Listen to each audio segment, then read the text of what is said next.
Too bright.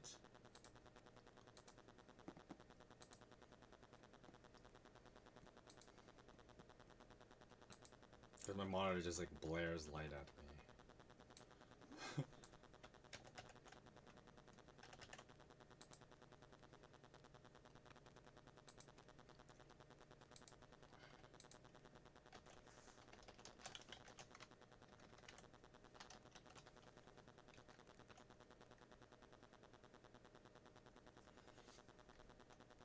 Hello, Saiyan21. Welcome to the stream. Just getting set up for the today's video stream podcast thing, which I haven't done in like a long time. So, not like live like this anyway. It's been let's just say it's been a while. But let me just finish some SM notifications first before I lose my train of thought.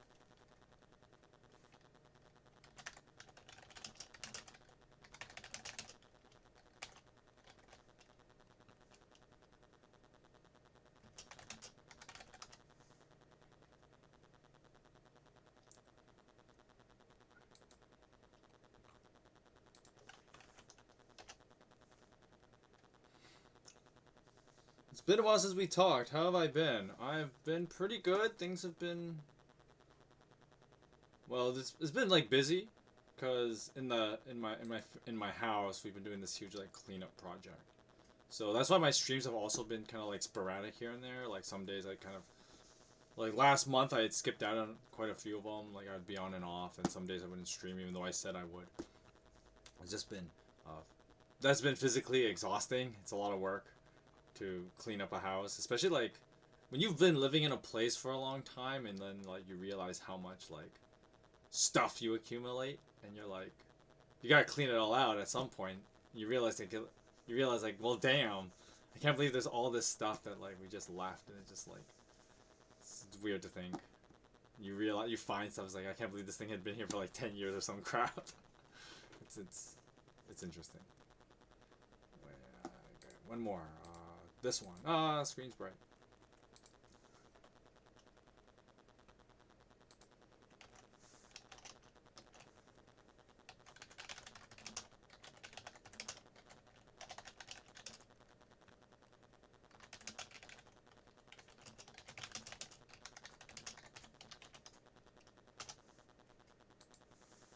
Speaking facts, yeah.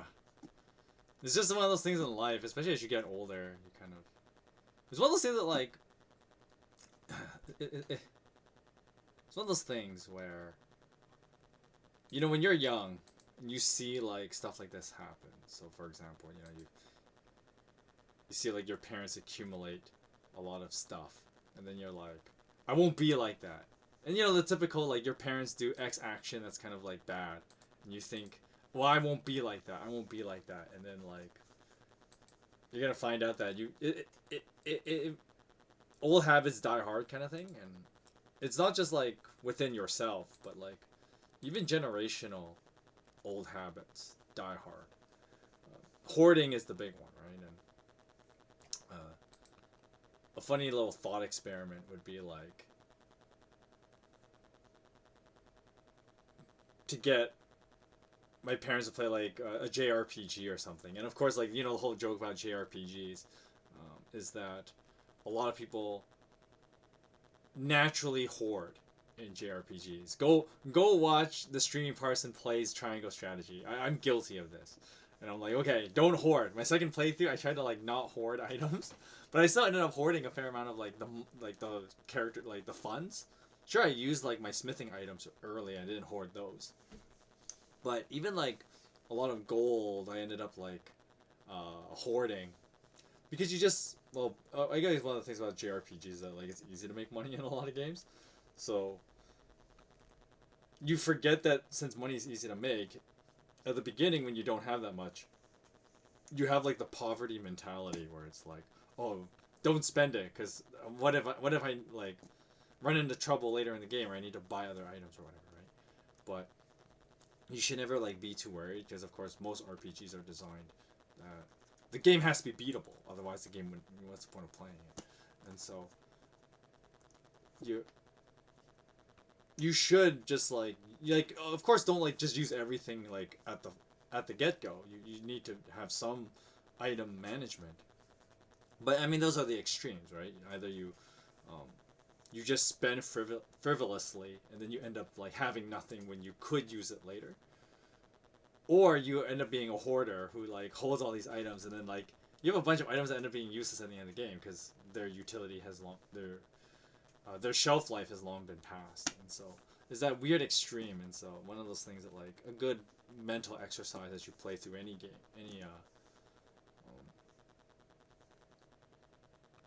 any RPG is like how you item management, because it can translate to a very important life skill and how you manage like resources in real life, because real life has those elements of, I mean, not that real life is a game per se, but like real life has those kind of things that happen. It's like, okay, you have to think about when you are going to spend and when you're not, because you don't just like spend as soon as like the paycheck comes in and just blow your money, right?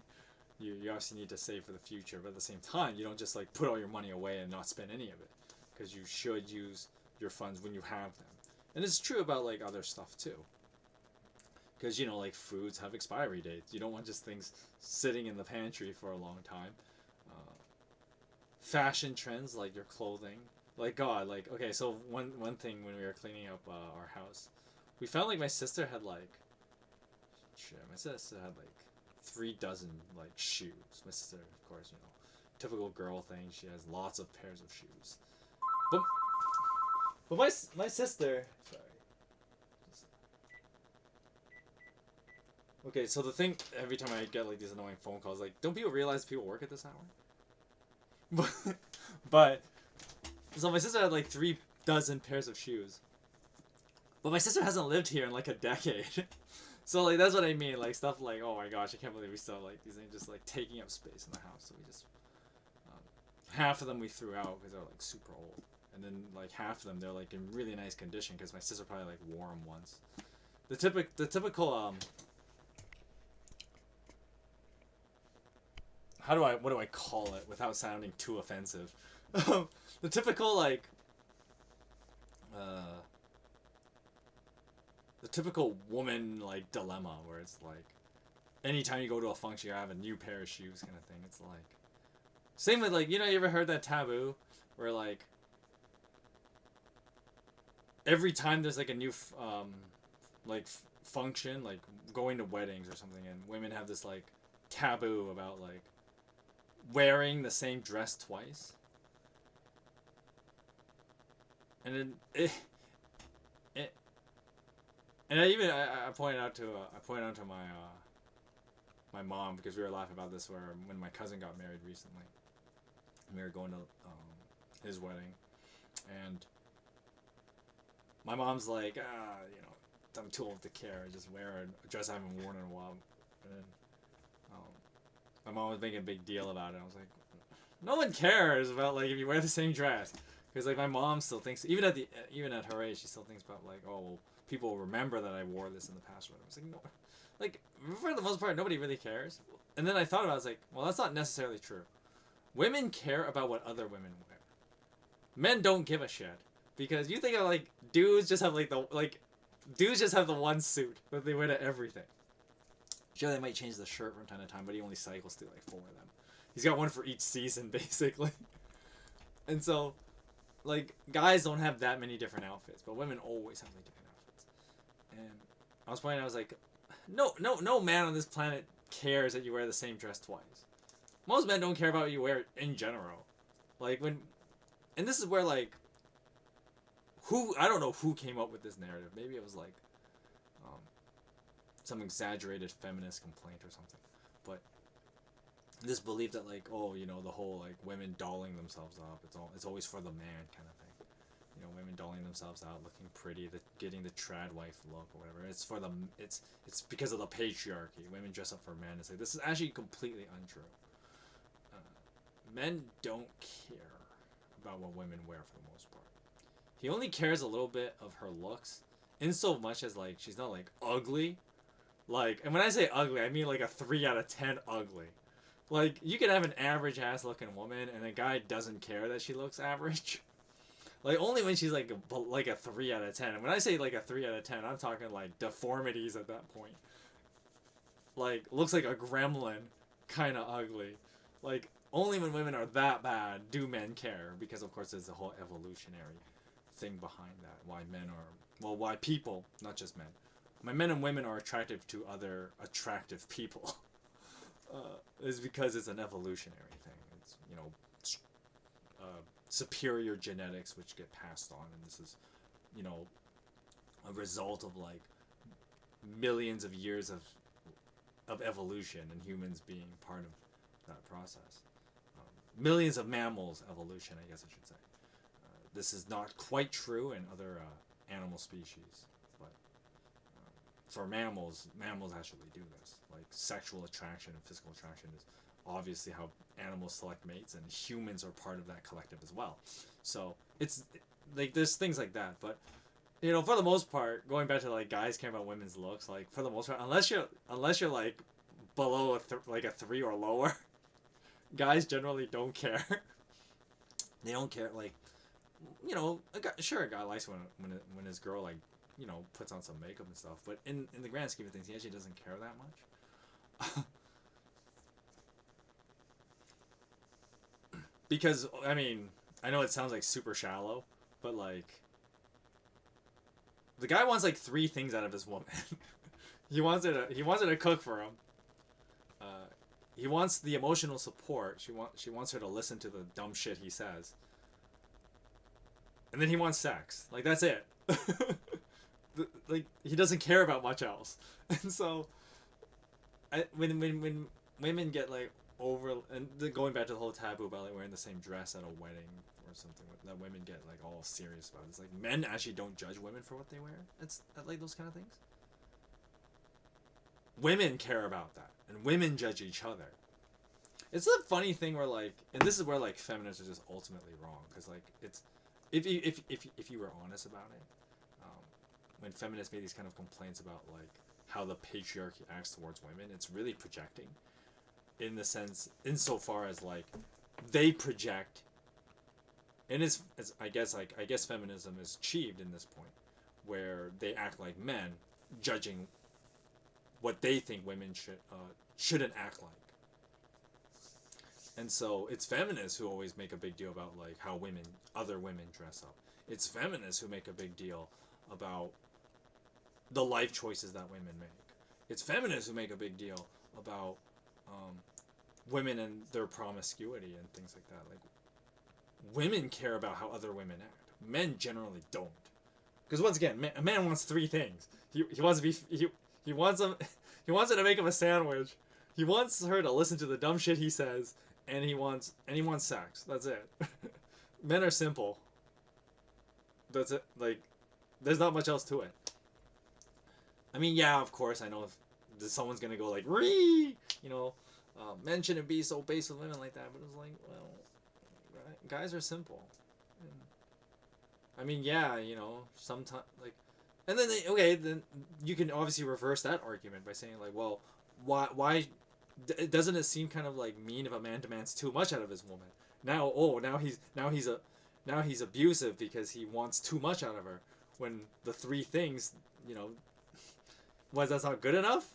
Okay, if it's not good enough, he starts asking for more. And then when he starts asking for more, then he's abusive because he's asking for too much now. So like, which do you want? You want him to ask for like simple, or you want him to ask for a few things, even though like, yeah, they are quite a bit, like the emotional support of a man wants from a, you know, his woman to listen to him. Like that is a high cost. I'm not saying that it isn't. You know, a man wants a woman to cook for him. Well, that's a high cost. You know, a woman has to develop some domestic skills. Sure, those are things that like, those things do have a high demand. That's true. But like, if you start adding more to the list, then the guy really seems like he's demanding. But just one of those funny things I just thought about. Is like, well,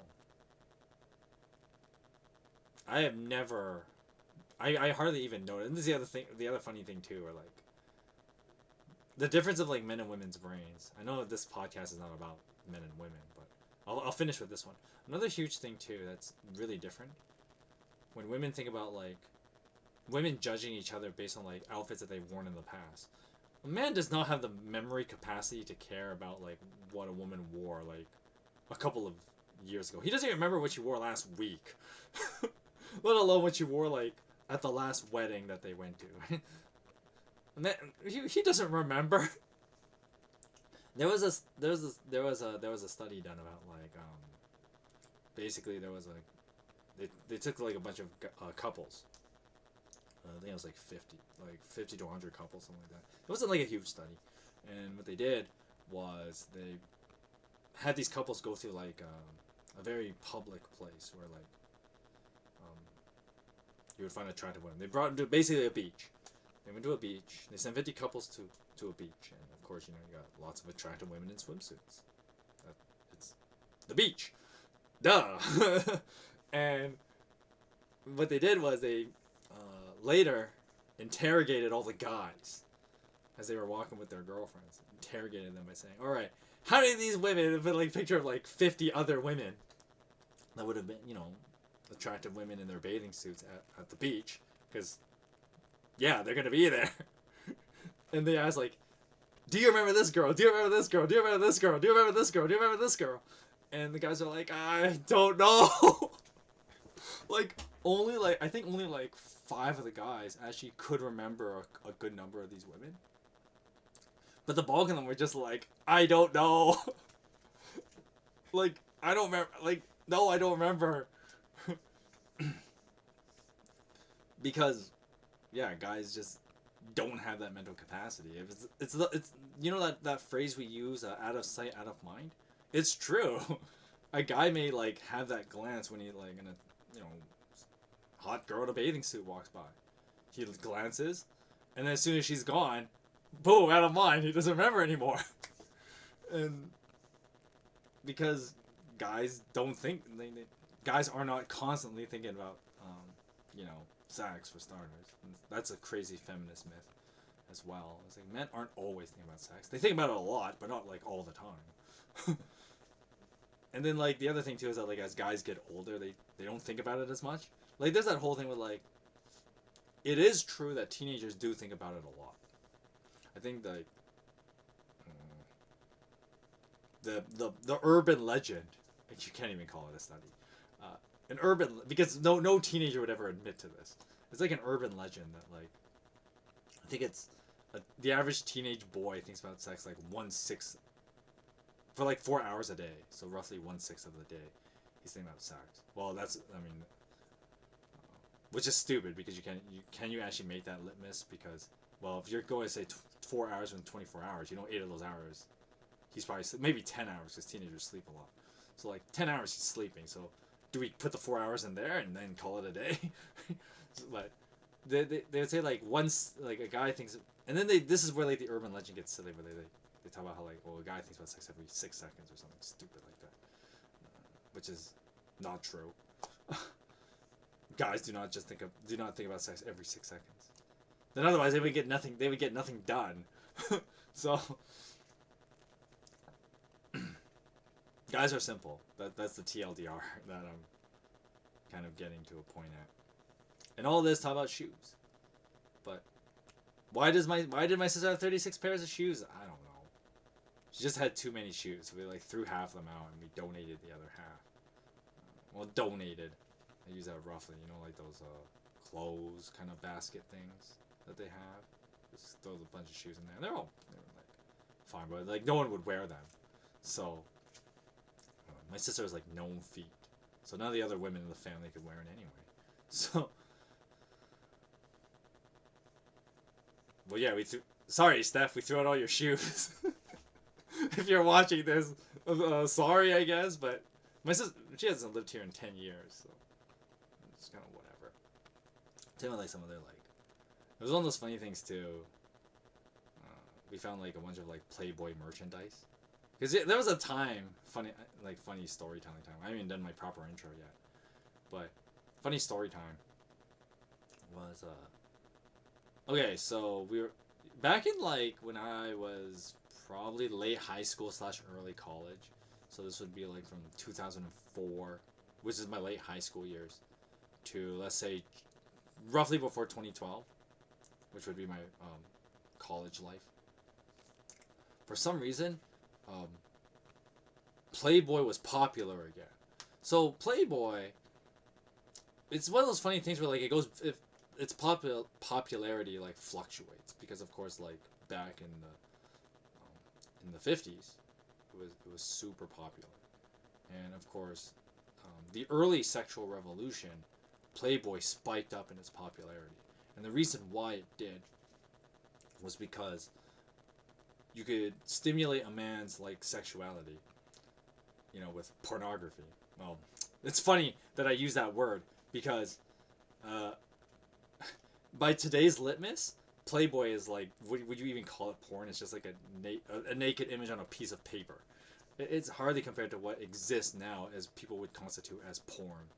But basically, Playboy magazine was a pornographic image that a guy could just beat his meat to. And in the sexual revolution, this changed a lot of things with like the dynamics of sex between men and women.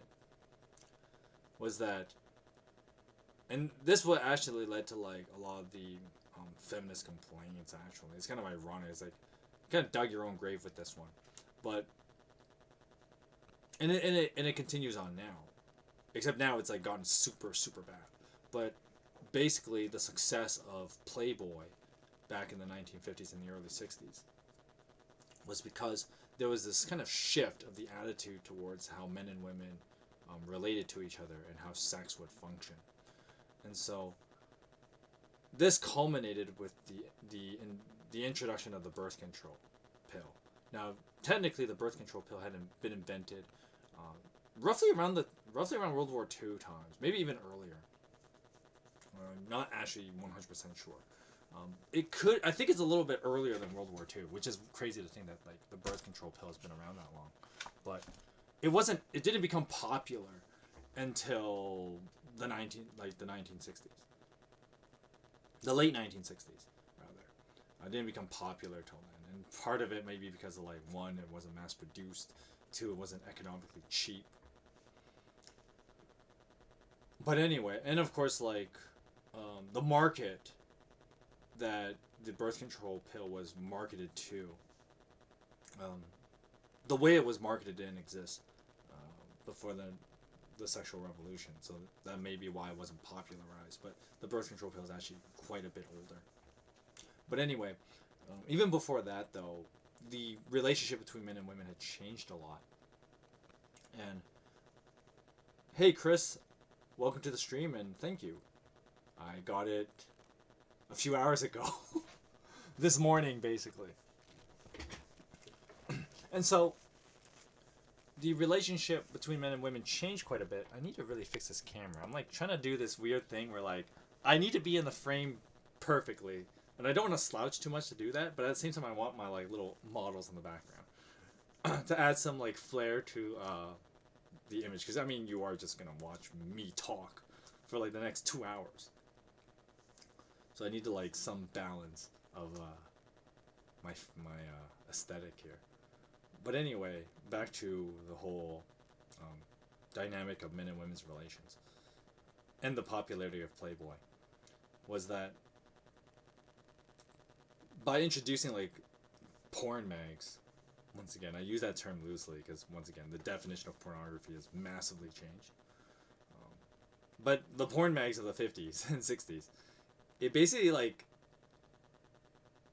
told men that like I don't actually need a woman in my life. I could just have an image of a woman and get my sexual pleasure from that instead of, actually engaging with women.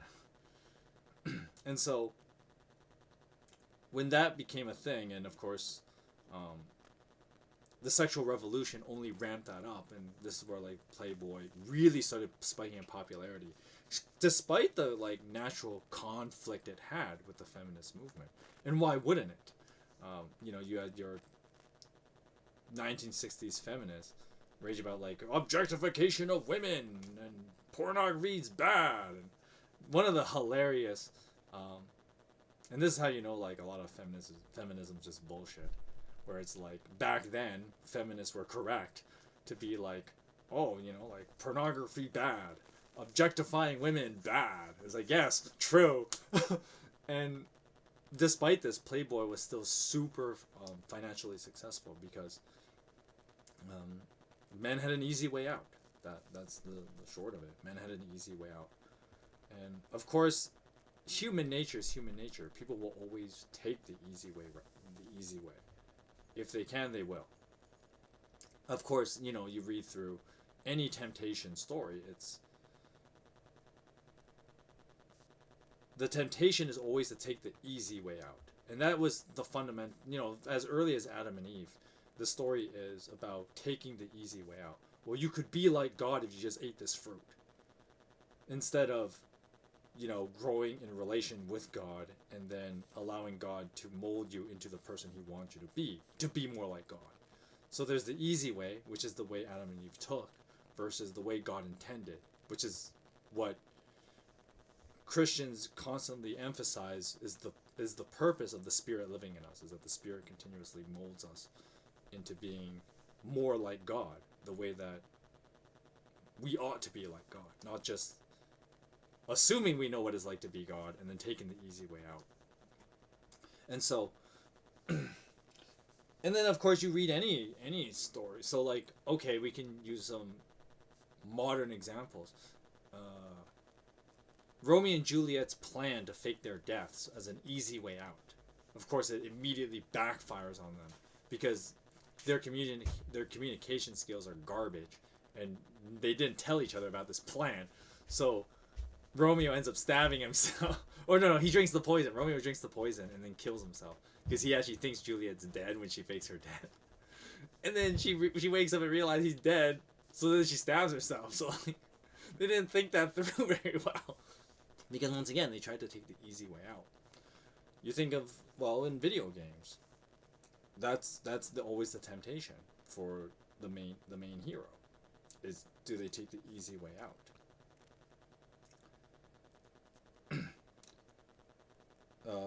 To use a specific example, okay, like Xenoblade Chronicles, and to like just allow Mobius Z to reset everything and then let him just control the world like he was before, and then no one would remember anything and then life would just go on. Or actually like put an end to whatever what was the machine actually called, the thing that allowed everything to be in a loop. Put an end to it. Face the real world. Facing the real, and then of course, you know, the moral dilemma was, oh, you know, facing the real world would be difficult, but it's the right choice, and so that's why Noah and them go with that choice. Octopath Traveler 2, yes, making all these like advertising my own videos, but in Octopath Traveler 2, that's always the villain. Of course, once again, in short stories like in the 8 stories in Octopath Traveler, you kind of have to go simpler routes because you're telling like 8 short stories. But that's what it comes down to. It's always the villain is always the one who wants to take the easy way out. But the hero always fights against that. A good example is the whole like Partitio versus Rock. Rock wants to just amass money and cheat people to do so. Steal, you know, steal people's intellectual property for his profits, instead of being fair, allowing people to use their inventions to make other people's lives better. Because of course, you know, if you use your products to make other people's lives better, there's a cost to that. But it's the right thing to do, and that's why Partitio is such a great guy, right? And even Ori believes in him. Because Partitio does the right thing. He doesn't fall for the temptation of taking the easy way out. And so,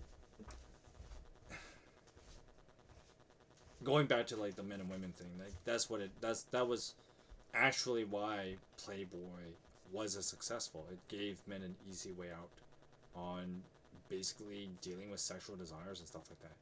I could just have a magazine and beat my meat to it instead of actually interacting with women. And so, for a while though, this is actually because of this, and this is where a lot of people actually like skip steps of like the facts.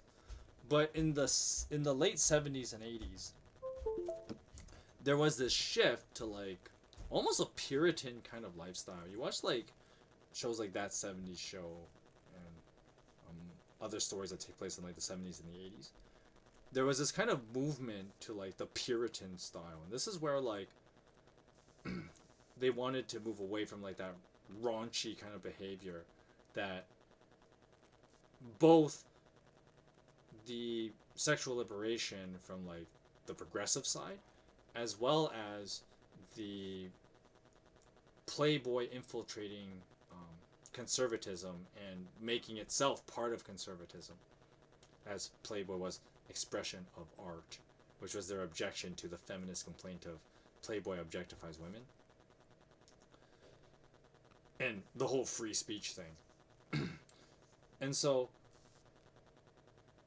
in the 70s and 80s there was a massive pushback against both of those things, and that's where that like very Puritan culture of like the 70s and 80s came from, was actually because of that. And then of course from that you get the 90s rebel against that, and this is where you probably get a lot of millennial YouTubers talking about how like being the 90s edgy, late 90s edgy, and atheism and Satanism to counteract that like super conservative Christian attitudes of the 70s and 80s. That was the 90s was a reaction to that. And then and then for some reason this went on for decades, and then it got to like ridiculous levels with like our form of postmodernism. Of course, postmodernism exists for, well, postmodernism is a relative term because I mean you have to define what it means to be modern, and you set a time frame for that, and then from that you have to extend a time later to that, which becomes postmodernism as philosophies change based on what you consider modern. Go look at my old video like from a year ago called Time is Weird, and then you kind of get more of what I mean by that. But the during that 70s and 80s time period, Playboy had obviously gone down in popularity. Of course it was still around and was still making money. It's not like the business ever died, but its popularity did decline quite a bit because once again there was that whole like very conservative Puritan attitude during that time period that really pushed back against, well, not just the sexual revolution of the hippies, but also this kind of like Playboy mentality. And there was a huge push against that in the 70s and 80s. But then the 90s come around, and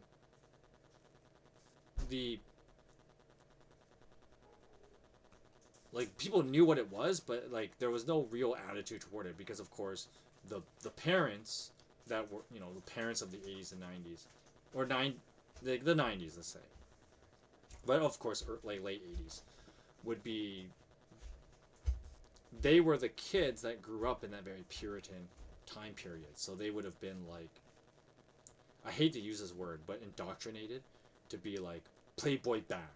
So kids in the 90s, they wanted to find ways to like rebel against their super conservative parents, but they weren't old enough to actually indulge in stuff like buying Playboy mags and stuff like that. They weren't old enough because, I mean, using myself as the example, like I wasn't technically a legal adult till the late 2000. So I was 18 in 2006. So that's a while, right? Like in the 90s, I'm only a kid. So that, when you think about like rebelling against your parents, you don't have access to stuff like that. But, well, with that being said, you get to like the later 2000 period, And for some reason, Playboy became super popular. It was super popular again. Not just with like selling mags again. But then of course this quickly died because the internet managed to make like porn super easily accessible. And of course the definition of porn basically changed with online pornography. But and of course online pornography had been a thing since like the early 2000s, but Playboy became popular again in the 2000s. And that's because like people in the 90s that were thinking about like ways to rebel against their parents, well, they could really do that when they became adults in the early 2000s. And so Playboy became popular again, and part of this was through, now to get back to the main part of my story, was super popularized, and they didn't just sell magazines, but they sold all kinds of merchandise. They sold furniture, they sold like bags, clothing. The Playboy logo was everywhere. And it's funny because my sister bought like, it was funny because like we were cleaning out, going back to the story that started it all, we were cleaning out stuff, and like my sister had like several Playboy pillows, you know, the pillows that have like the bunny and the bunny symbol. And of course the other thing too is that like they modified that symbol as part of like genius marketing on Playboy's part, mind you.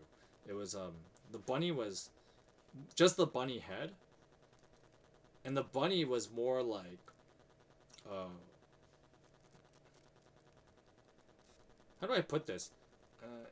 The bunny is less defined in his characteristics, without actually pulling up images and getting in trouble for whipping out Playboy images, but basically,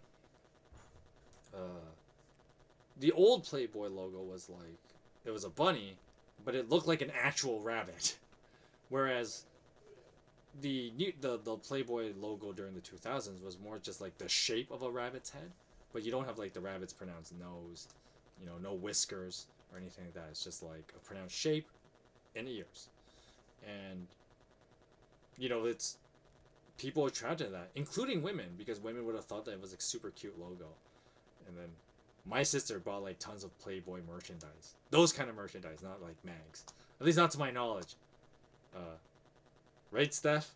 But anyway, my sister had like tons of this Playboy like merchandise. We basically threw most of them out because they're like super old pillows that aren't fluffy anymore. Because yes, pillows do lose their fluffiness over the years. That's when you have to get new pillows.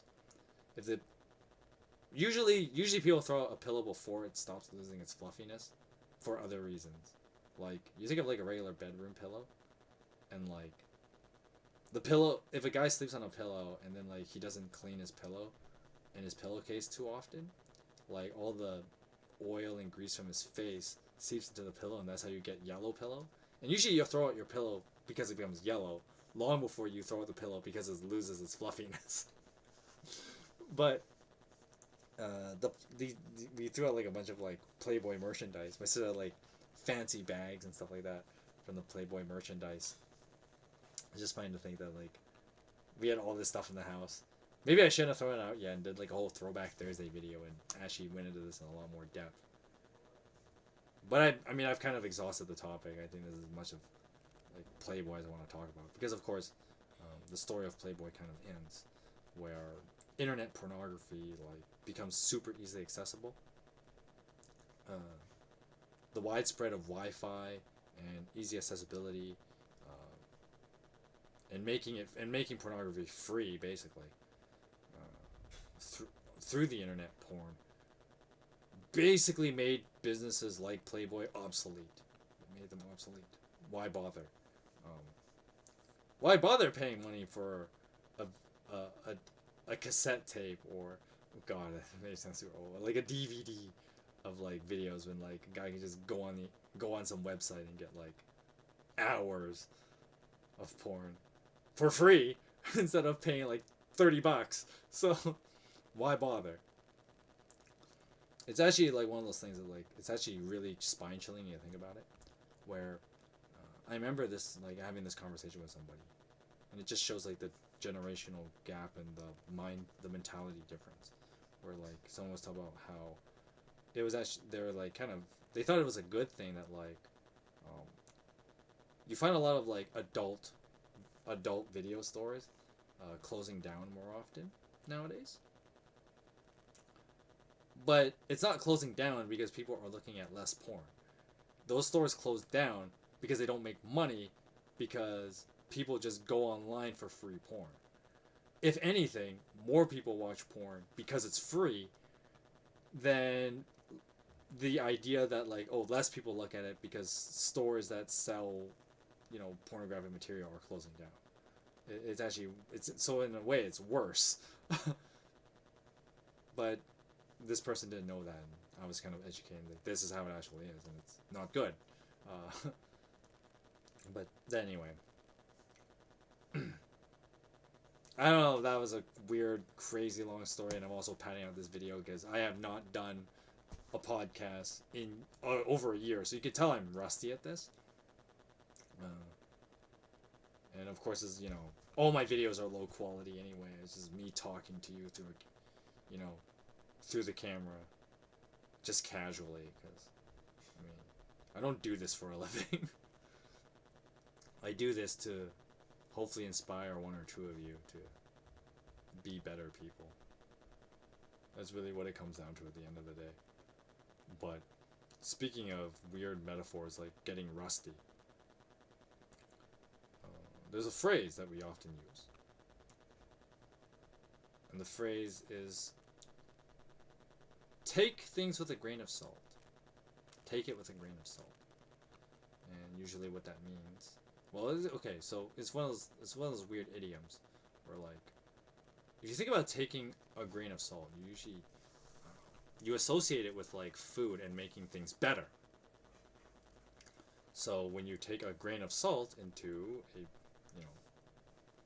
into a plate, you add a little bit of salt to it, it's supposed to enrich the flavor of the meal.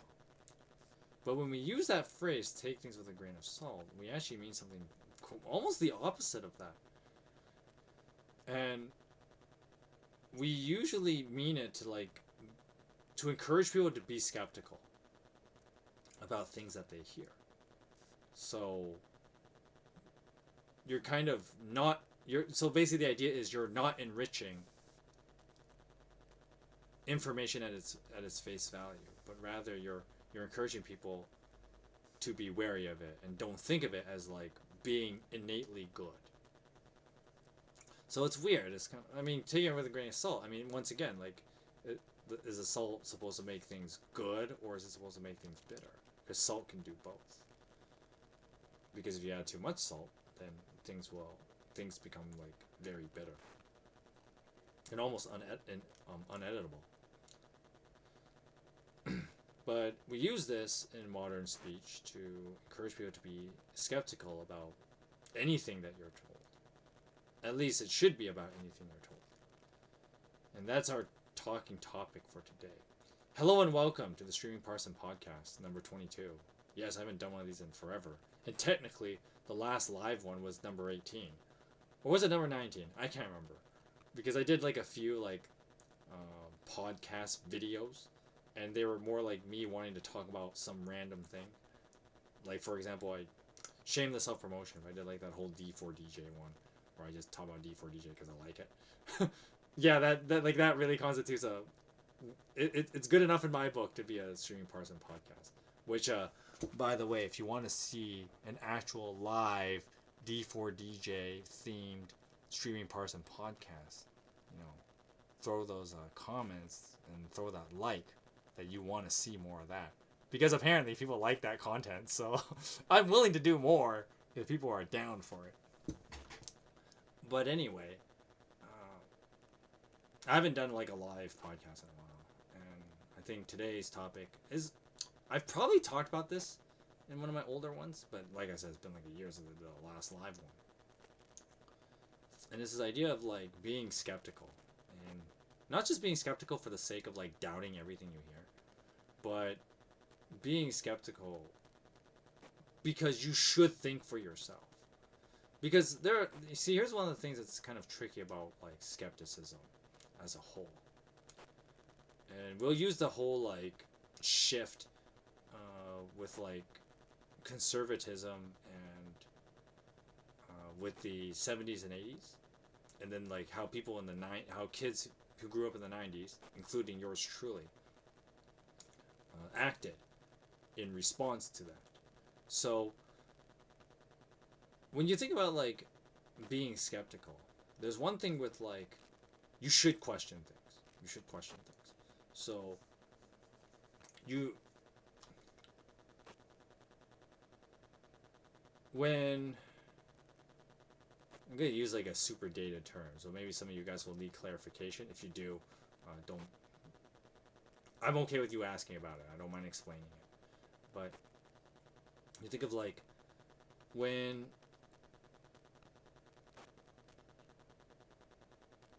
like Dungeons and Dragons or D&D was vilified in the 90s because there was the whole like, oh, it's satanic or whatever.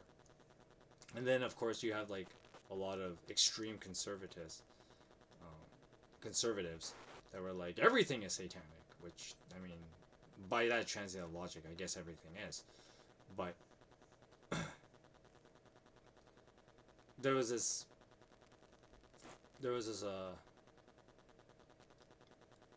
one of the problems, the reason why a lot of kids in the 90s like obviously rebelled against like their parents of the 80s and 70s was that it's the famous well why. And you always there was like I remember there was TV shows when I was a kid and it was kids say the darndest things, and the idea is that kids would just like say things unfiltered because they were genuinely like curious about stuff. But the funny thing about that show is that it treated that as being like humorous, which I mean it can be funny at times. But when you look at these kids, a lot of them were just like they were curious, and so they wanted to know why things were the way they were. And of course, one of the problems, and this, I guess like my general attitude is the result of this.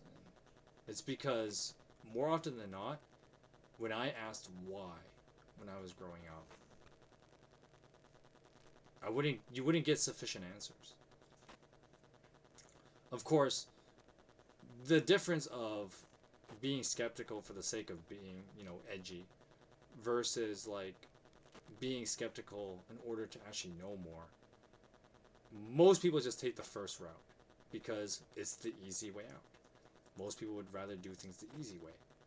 And so be skeptical for the sake of being skeptical. Be edgy for the sake of being edgy. As opposed to exploration of knowledge and exploration of discovery. And so this is where you get a lot of like... Now, of course, I'm not going to try and reduce anyone's worldview like this, because it can definitely come off this way.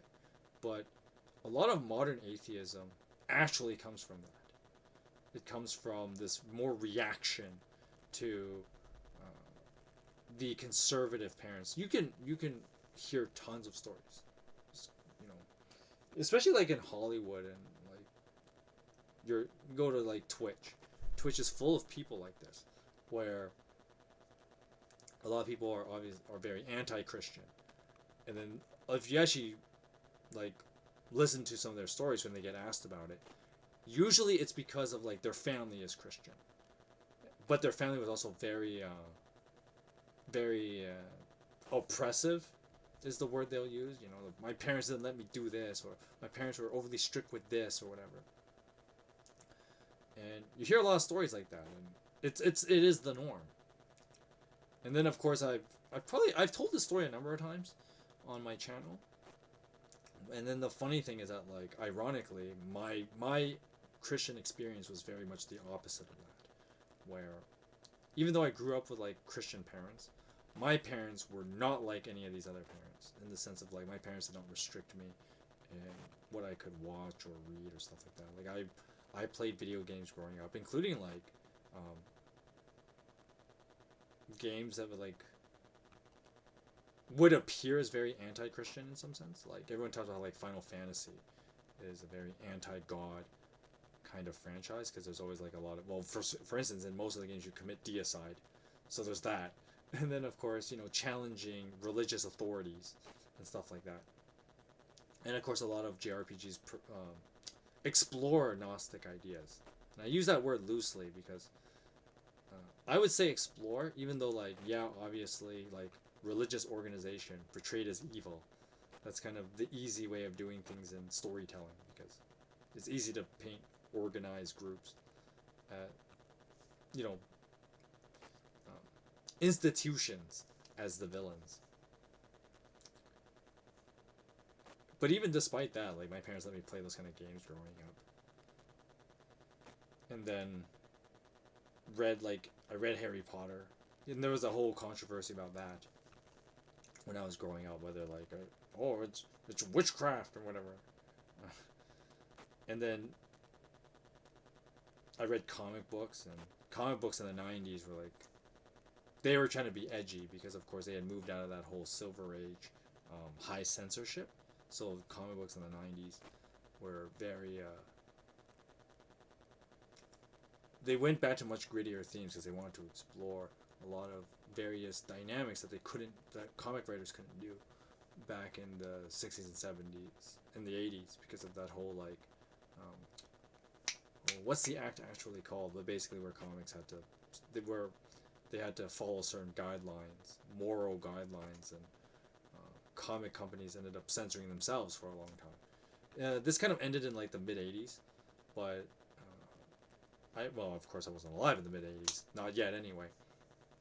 But it's one of those funny things where, like, I would say, like, I read comics as a kid, and there was actually a very mature comic story that I read as a kid. But at the same time, I'd say it's one of the greatest comic book stories, period. And it taught me so much. And it let me really think about, like, basically reading comics as a kid taught me way more about how to be a person than, like, most of, like, my education growing up. And of course that comic book series was Iron Man Demons in a Bottle, the story where Tony Stark struggles with alcoholism. Yeah, reading this as a kid and then rereading as an adult just makes me appreciate the story that much more. But it's one of those, like I was allowed to read stuff like that as a kid, and my parents were totally cool with it because, of course, my parents' philosophy was, I want you to think for yourself. I want you to think for yourself. And so, ironically, compared to a lot of my peers, and I've told this story like 1,000 times, and I mean, obviously, because it's why the Streaming Parson persona exists. But compared to a lot of my peers when I was growing up, well, let me rephrase that. Compared to a lot of my Christian peers, like people I went to church with, growing up, to my knowledge, most of them don't go to church. Most of them probably completely abandon the faith. And, they're the people who are saying, like, Christianity evil, blah, blah, blah. Just like you hear all those stories in Hollywood, you see all those Twitch streamers all talk about Christianity this way. I know a lot of people like that, because that was kind of what happened with, like, that whole 80s parents conflicting with their kids born in the late 80s, growing up in the 90s. And I remember I had a buddy, and he came back to Christianity years later, but there was a time where he had stopped being a Christian for a while. But I had a buddy, and when we were both in high school, we were talking about, like, movies, and he told me that he had never seen The Lion King before, and I was flabbergasted. We were 16 at the time, so this is like 2004. The Lion King came out in 1996. One of my favorite movies of all time. And I was flabbergasted. I was like, what, you've never seen The Lion King? Because in his family didn't allow that. His family didn't allow the kids to watch The Lion King.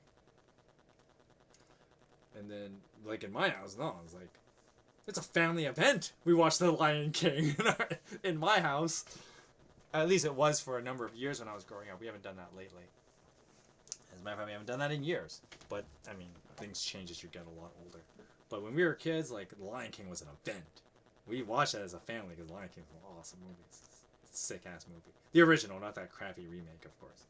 Because the crappy remake really toned down the significance of like the philosophy of the villain, Scar, as well as like the mythology of a coming of age story with Simba. That was like toned down a lot because, of course, I don't want to get into this too much because hundreds of people have already done this on YouTube. But the whole like the political philosophy of Disney has shifted to progressivism, and therefore it has to tear down more traditional storytelling. And I've talked about this in a podcast as well, where like when you break down, when you disrespect the mythology, when you take away from the mythology, because of course, why does mythology exist? Mythology exists to rationalize the human experience through the extraordinary. So it's one of those kind of like weird. It's like a weird paradox. The purpose of mythology is a weird paradox. In that, on the one hand, it's ridiculous because it's like it's out there. It talks about like magic beings, and, the supernatural. But its fundamental purpose is to talk about everyday human experiences. But uses the ridiculous to show how those human experiences actually play out. And that's the thing that like I think that's something that this is why you can't disrespect the mythology in your movies and whatever, is because you need that play out of how the exaggerated displays the ordinary. You need that played out for you, because it's one thing to have like the theory of being a person versus being a person. And that's one if maybe I'll do a future podcast on this, but I think that's what it fundamentally comes down to, of why people are so easy to pick apart, like why conservatives and liberals pick apart progressives when it comes to like virtue signaling, and why virtue signaling is stupid. Because virtue signaling is essentially the theory of being good without being good. So at that point you're just like, well, it's just a bunch of big old bag of bullshit at that point. And that's where, and of course, like, people who virtue signal always get caught. They don't actually do good. They just parrot ideas that are quote unquote good. But then, since they don't do a damn thing themselves, then it basically is meaningless, because they only have the theory of being a person. They don't actually have the substance of being a person. Because one, there's several factors. One is they don't have enough life experience. So I don't want to just make it like an ageism thing where it's like, well, you're young, you don't know anything. Because there's older progressives that also do this. Because there's also like the classism thing too, where like typically people who virtue signal tend to be people of privilege. And not in the way that a progressive will tell you privilege is, because once again, they'll redefine that word so that they are not included in that word. But basically, they're people who virtue signal tend to be privileged. And so they don't have to experience everyday crappiness and then learn to be good from that. Whereas the average person has to deal with that crap all the time. And so that's another thing too, that I can keep going on this, and maybe I shouldn't detract from my original topic, but you can't disrespect the mythology, because the purpose of mythology is to allow those things to play out and use the exaggerated to really like make clear pictures of those real life experiences. That's the purpose of mythology. So if you start disrespecting the mythology, then you lose that realness that is needed to move from the theory of being a person to the praxis of being a person.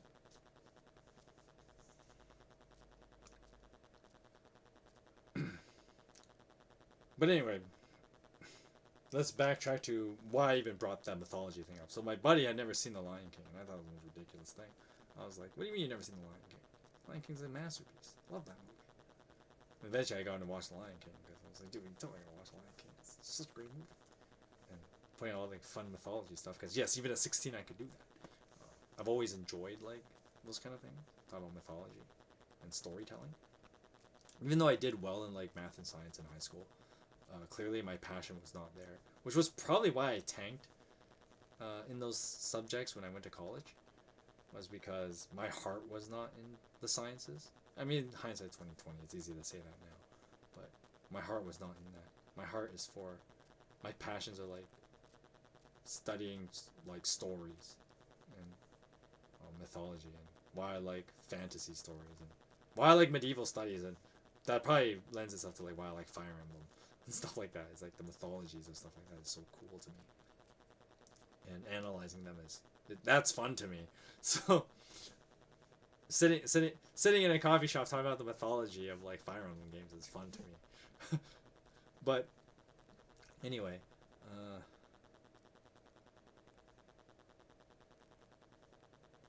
as I encountered more people that were very much like, they lived this sheltered life, of course they naturally would rebel against their parents. And now we run in this weird scenario where it's like, do I encourage other Christians to let their kids do whatever, so that they would be more free thinking? I mean, not every kid might get that lucky. I think I'm the exception to the rule. I am clearly not normal. That's another way that's another thing you can take out of this story. I'm clearly not normal. And I like to think for the better. And then of course the irony is that like I end up being what a lot of people would consider like pretty conservative. I've run into problems with a lot of people because of that. I'm like pretty conservative, and it's ironic because I grew up with like a super liberal background where it's like, yeah, I was allowed to read Harry Potter as a kid, whatever. But this comes down to this need of like taking things with a grain of salt. You should question everything.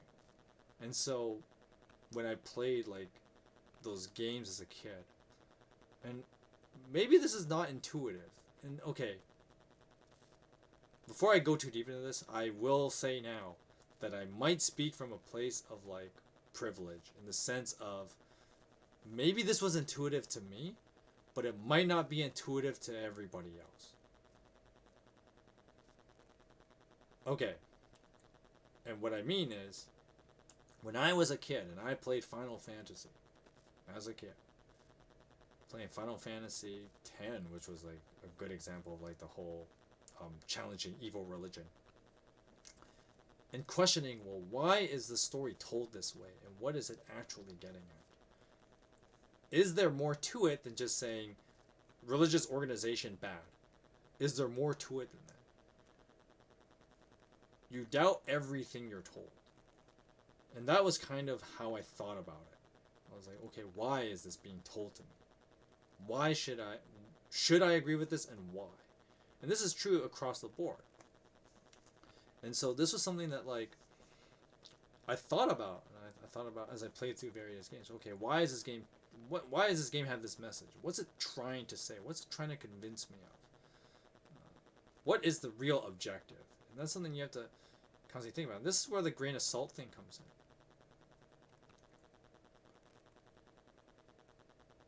What is being told to me, and does this actually matter? And if so, then what do I do?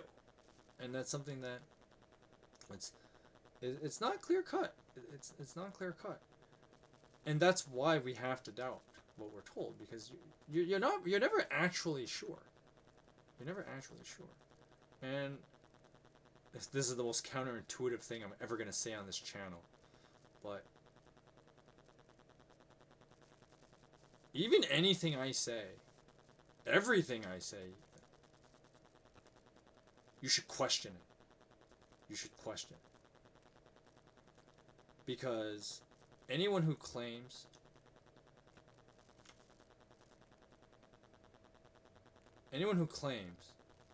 that they just know something, and it could be like, okay, aside from like very clear empirical things like 2 + 2 is 4, we're not talking about things like that.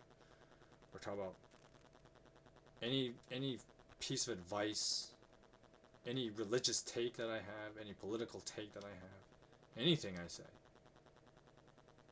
you should question it. And I would encourage you to do this with basically anything, with anyone.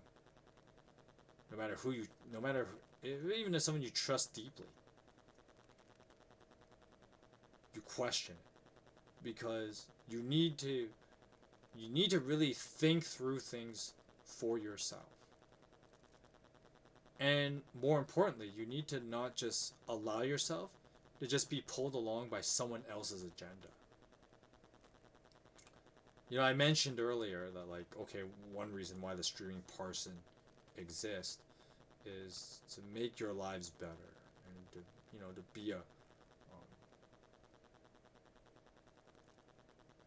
be a practical pastor to people online. That's the point of the Streaming Parson.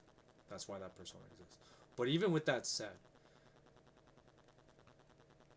are you sure that's what I'm capable of achieving? Are you sure that's totally what's going to happen every time you interact with me? You don't know. Heck, I don't know. I mean, aside from the whole thing that I ramble from time to time, but that's besides the point. Because at the end of the day, sure, I may look smart and act smart and use big words and maintain a high moral compass, but at the end of the day, I'm just some guy. And especially in, like, when you look at, like, you know, we're in the 21st century, in 2023, for the most part, I'm just some guy on a screen. I mean, especially right now, I'm just some guy on the screen to you. For all you know, this could be 100% AI generated. But at the end of the day, I'm just some guy.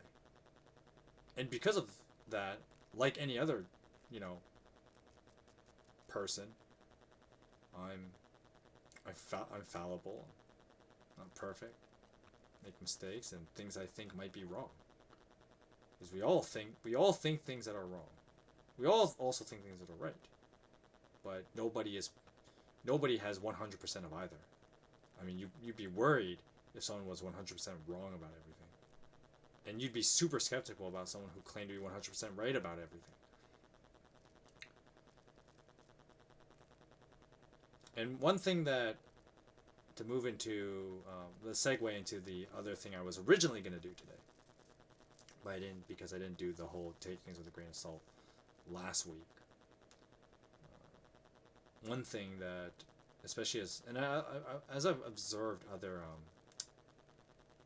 like Christian YouTubers and stuff like that, you know, there's this whole like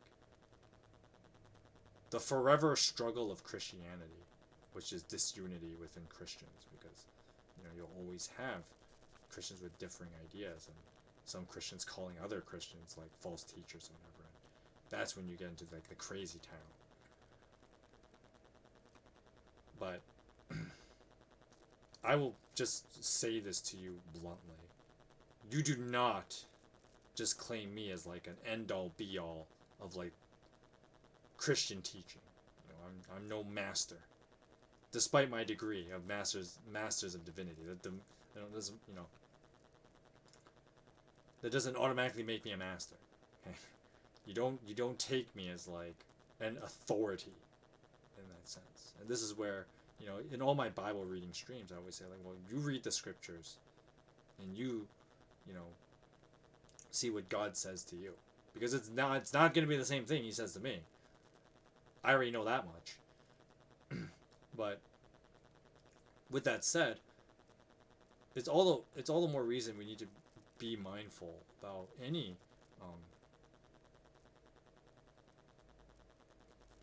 like person. And I'm going to move more into like the Christian sphere now, we can always move back to like more general. But any Christian like video maker, YouTuber, I don't know, there's a lot of Christian Twitch streamers because they're basically like hounded over there, and Twitch is very anti-Christian actually, because they don't.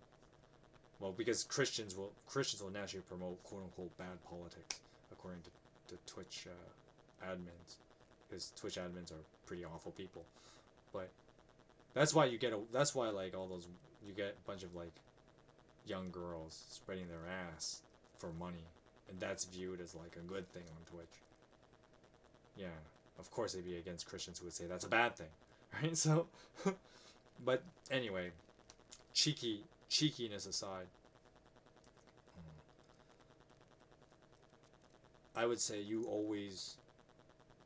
should always question what any Christian YouTuber, myself included, will say to you.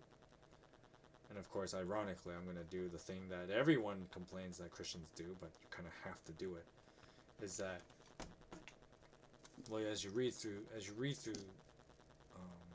the Bible, and especially in some of the Christian literature, and when I say Christian literature, I mean like the Paul letters and stuff after the Gospels in the Bible. It's what we call Christian literature, because of course it was directed for how to be Christian. And one of these books, a very small book in the Bible, talks about exactly this. It's one of those things that I just want to go over it. We're going to read through the Book of Jude. Originally I was going to do this as like its own Bible reading stream. But today we're going to go through, like, we're going to do a quick read and then kind of go over its general theme and why it's important to take things with a grain of salt, no matter who's telling it to you, including Jude himself. And he himself is aware of this, which is like super meta. Kind of should remind people that, like, you know, that common statement like, oh, the Bible was just written, some ancient book written a long time ago by dumb hicks. It's like, no, not true. That, like, you read the Book of Jude and this guy was like self-aware.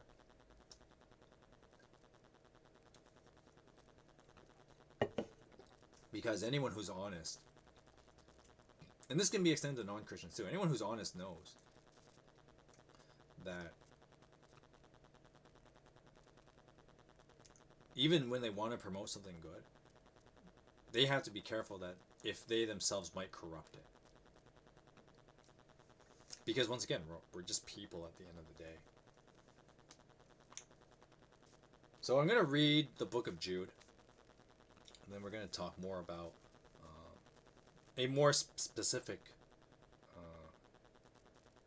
case study, if you will, of the importance of having taking things with a grain of salt. All right, so here we go. I guess before I read it, we'll do a quick prayer, and I will use the prayer time. You know, you can use this prayer time to like get a Bible on hand. Just use Bible Gateway. This is not a sponsored video, but use Bible Gateway, free Bible online. Why not use it? And go to the Book of Jude. There's no chapters. It's one chapter. So the Book of Jude. Jude, if you want to know how to spell a very easy to spell word. But I'm going to read through the Book of Jude, but we'll just start with a short prayer. Heavenly Father, we thank you for this day, and we thank you for this time that we have to read your word. And Lord, I just pray that you would just continue to embolden us to be brave with our thoughts, and to transform our minds and not be conformed to this world. I just pray that you would continue to illuminate us through the Book of Jude in our time right now. I pray this in the name of your Son, Jesus. Amen. Okay, so my nice little Romans reference there. We should definitely check out my Book of Romans playlist that we have on the channel. Shameless promotion, self-promotion right there. But anyway, alright, let's read the Book of Jude. Super short, so we'll just blaze through this in like 3 minutes. Jude, a servant of Jesus Christ and a brother of James. To those who have been called, who are loved in God the Father and kept for Jesus Christ. Mercy, peace, and love be yours in abundance. So, friends, although I am very eager to write to you about the salvation we share, I felt compelled to write and urge you to contend for the faith that was once for all entrusted to God's people. Now, for certain individuals whose condemnation was written about long ago have secretly slipped in among you. They are ungodly people who pervert the grace of our God into a license for immorality and deny Jesus, our only Lord and Sovereign.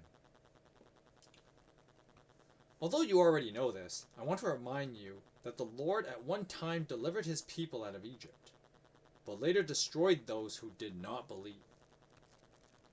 And the angels who did not keep their positions of authority, but abandoned their proper dwelling, and those he has kept in darkness, bound with everlasting chains for judgment on the great day. Now, in similar way, Sodom and Gomorrah and the surrounding towns gave themselves up to sexual immorality and perversion. They serve as an example of those who suffer the punishment of eternal fire. In the very same way, on the strength of their dreams, these ungodly people pollute their own bodies. They reject authority and heap abuse on celestial beings. But even the archangel Michael, when he was disputing with the devil about the body of Moses, did he not himself dare to condemn him for slander, but said, "The Lord rebuke you." And yet these people slander whatever they do not understand, and the very things they do understand by instinct, as irrational animals do, will destroy them. Oh, woe is them! They have taken the way of Cain. They have rushed for profit to Balaam's error, and they have been destroyed in Korah's rebellion. Now these people are blemishes at your love feast, eating with you without the slightest qualm, shepherds who only feed themselves. They are clouds without rain, blown along by the wind, autumn trees without fruit, and uprooted, twice dead.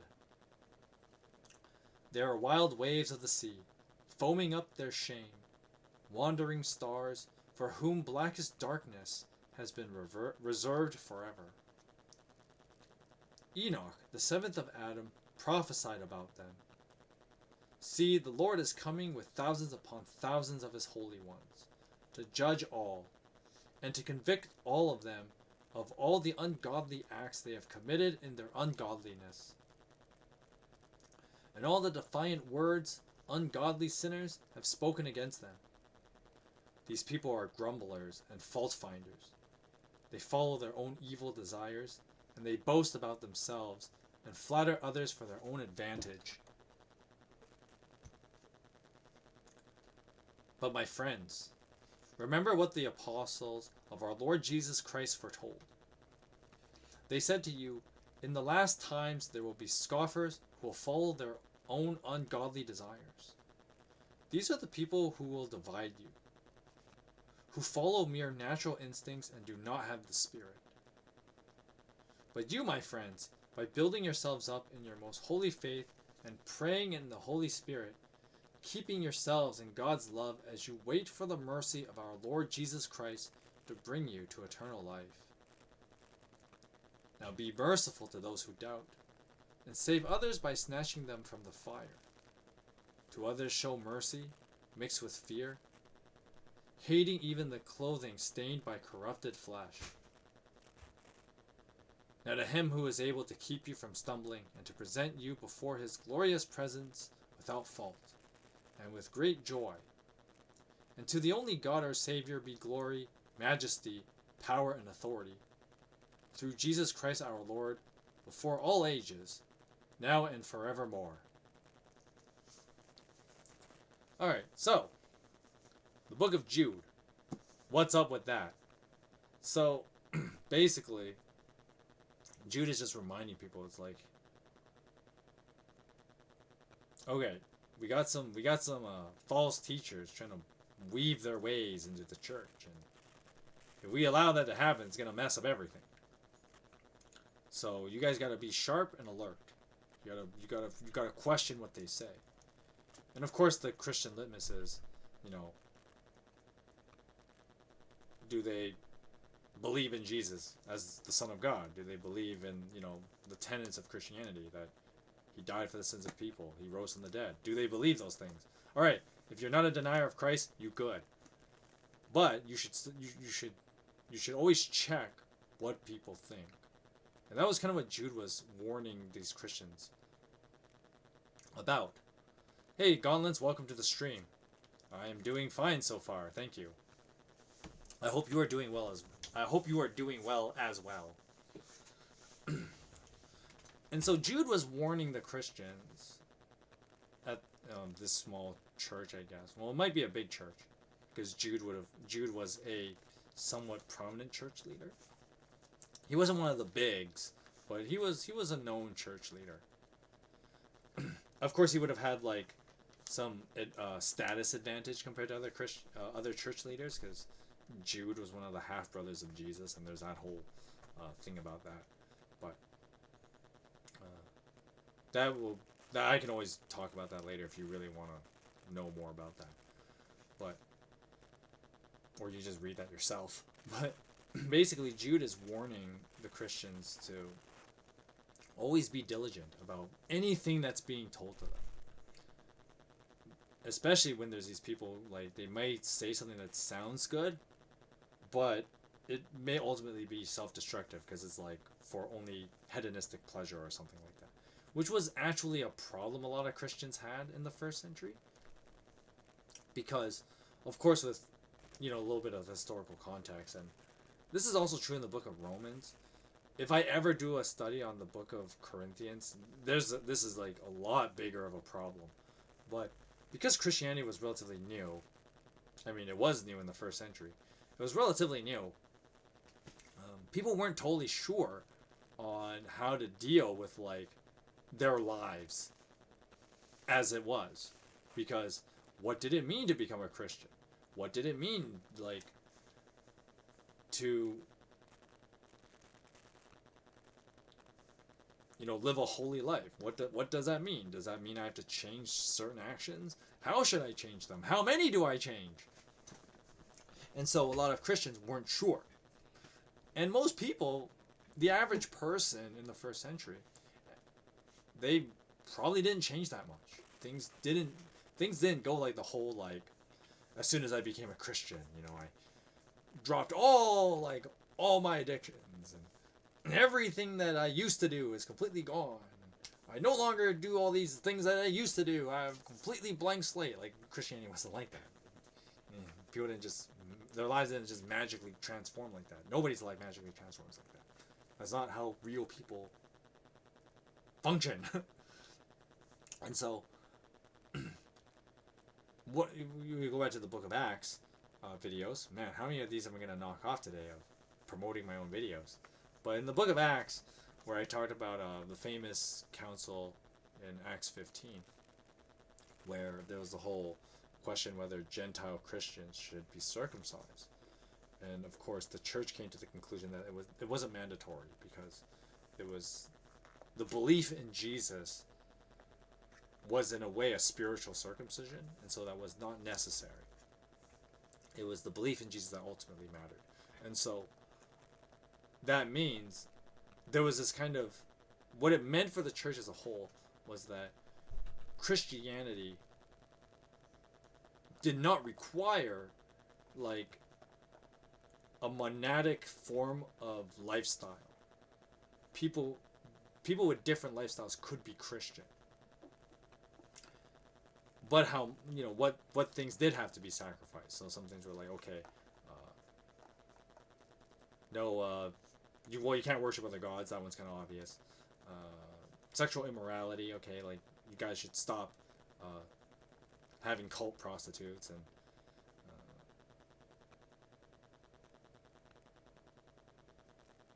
having wild sex and stuff like that. You should probably stop doing that. you probably shouldn't be an animal abuser, like various cults were. Don't do any of that weird shit. All right, you guys good. Everything else is fine. We don't care that much. We don't care about the way you dress. We don't care about the way that the foods you generally eat. We don't care about that.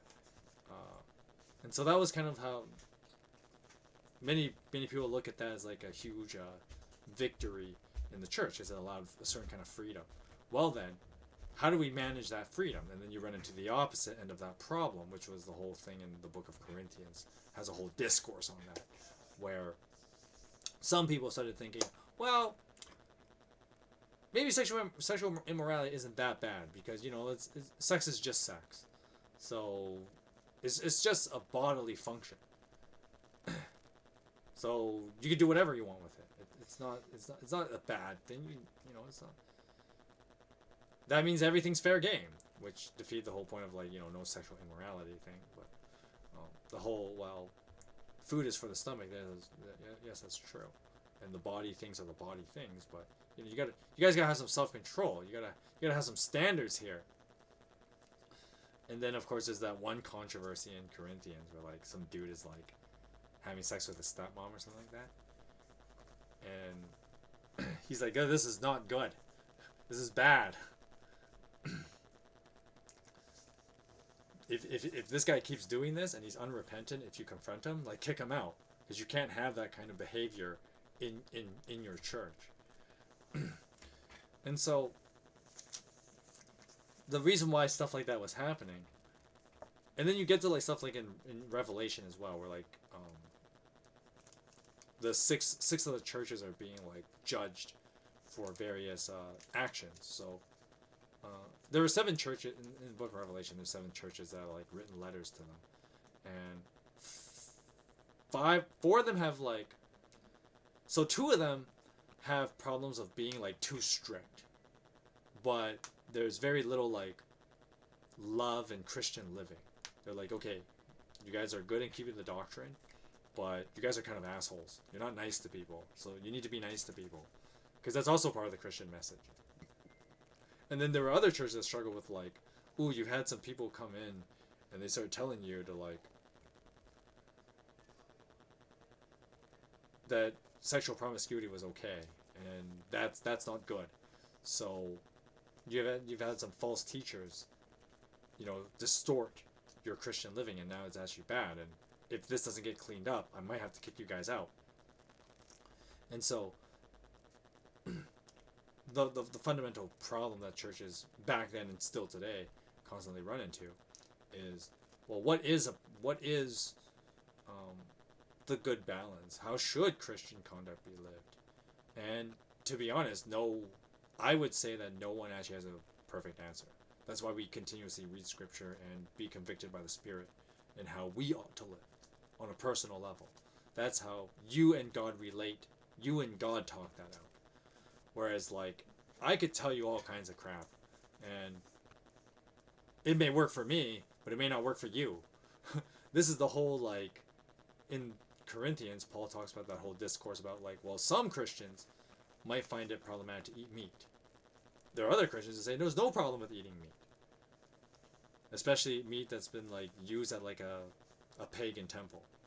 Because some Christians know that, well, whatever, it's just food.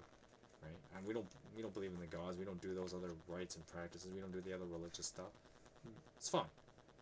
It's whatever. This is the kind of Christian who is okay with celebrating Halloween, yours truly. I'd be yeah, whatever, right? Halloween's just another day. But there are other Christians who'd be oh no, you can't do trick or treating, because then there's satanic implications, or whatever. It's well, okay, I might think you're wrong, but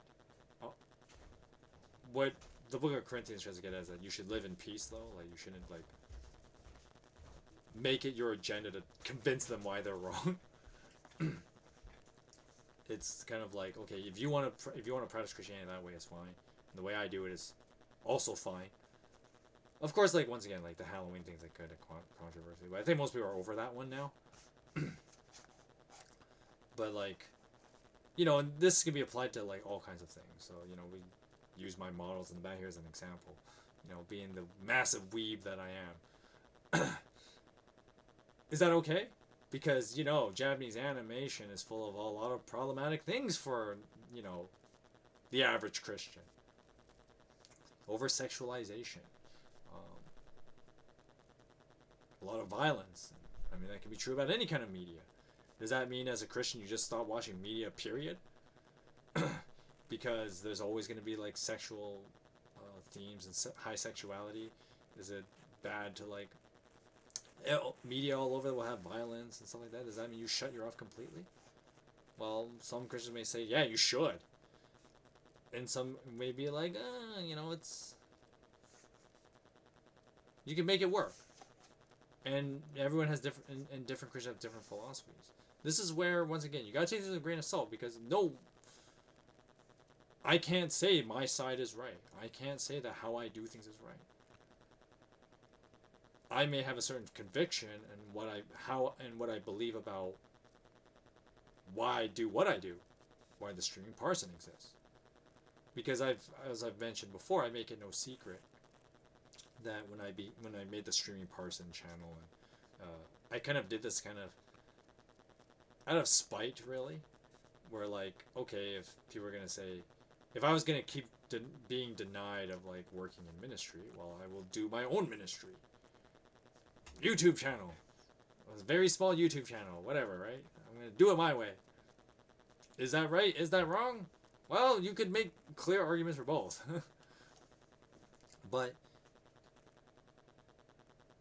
my conviction is, well, I believe that the Word of God should be preached at all times, in whatever way I can.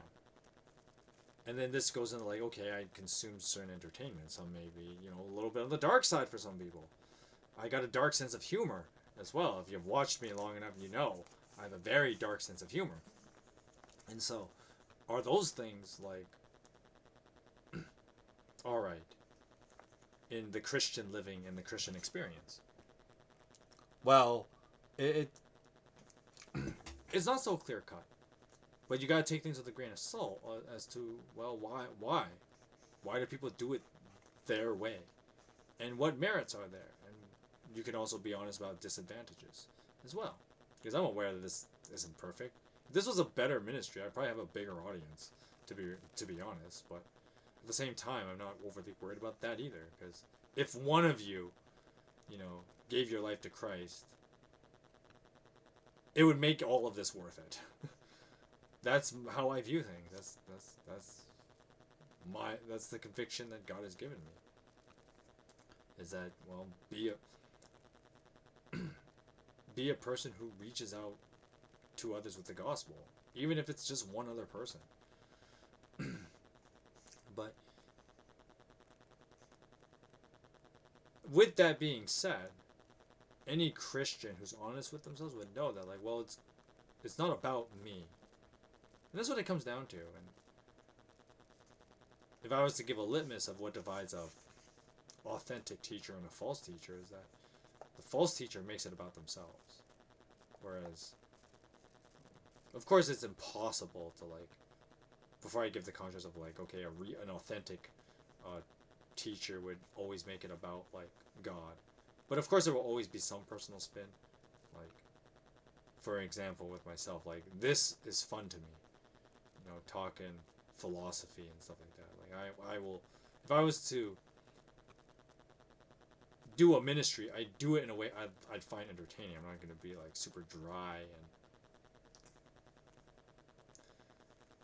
be like other pastors. I'm not going to do it that way. I will have my own personal spin in that, and for my reasons. I believe that, okay, you should speak the language of the people. And that's why I act a little younger than my actual age. Like, some people might criticize me by saying, "Well, you're in your 30s, man.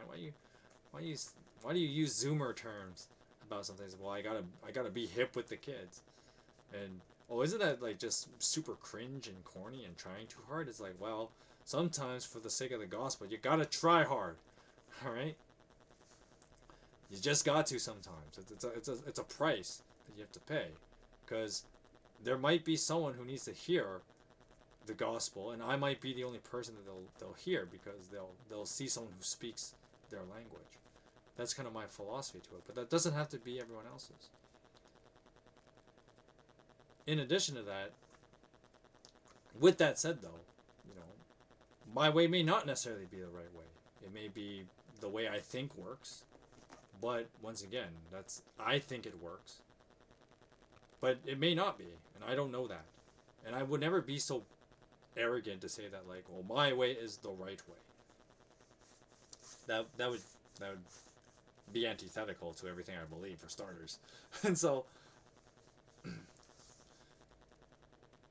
when you think about, and there's this whole scare in the modern age about, like, the false teachers that indoctrinate, and this is not just in a Christian circle. Let's bring it back to a more general sense. But, when like, you get your right-wingers talking about, like, oh, they're indoctrinating our kids in school or whatever.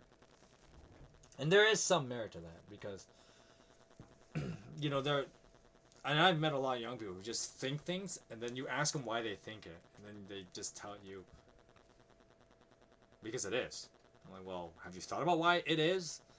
Is there a reason why something just is? Because nothing ever is just is. This was the whole point of, like, early Greek philosophers and the whole unmoved mover thing. It's the idea that everything has some kind of cause to it. You think something because of something else. And if you can't come up with a better reason other than, like, you were just told that it is, then you might not want to think what that thing is, because it's probably for control if someone tells you something is just because it is. And this is where, like, I know I'm gonna get shit for this, but, like, don't be afraid to, like, almost run into heretical spaces, in the sense of everything you read, even when it comes to, like when I did my Bible study videos, it's like, well, why did people think this way? Why was the Bible written XYZ ways? And questioning it, and really, like, engage with it, with what you're reading, and what you hear or whatever. Just really engage with it, and wrestle with it on a mental level, because you owe yourself the responsibility of understanding why you think what you think. You need to come up with a defense, because one day there will be that, you will be asked that. And my Christian spin on it would be, well, God is going to ask you, why did you live your life this way? You better come up with a better answer than, because I just did. Because it felt right. You better come up with a better answer.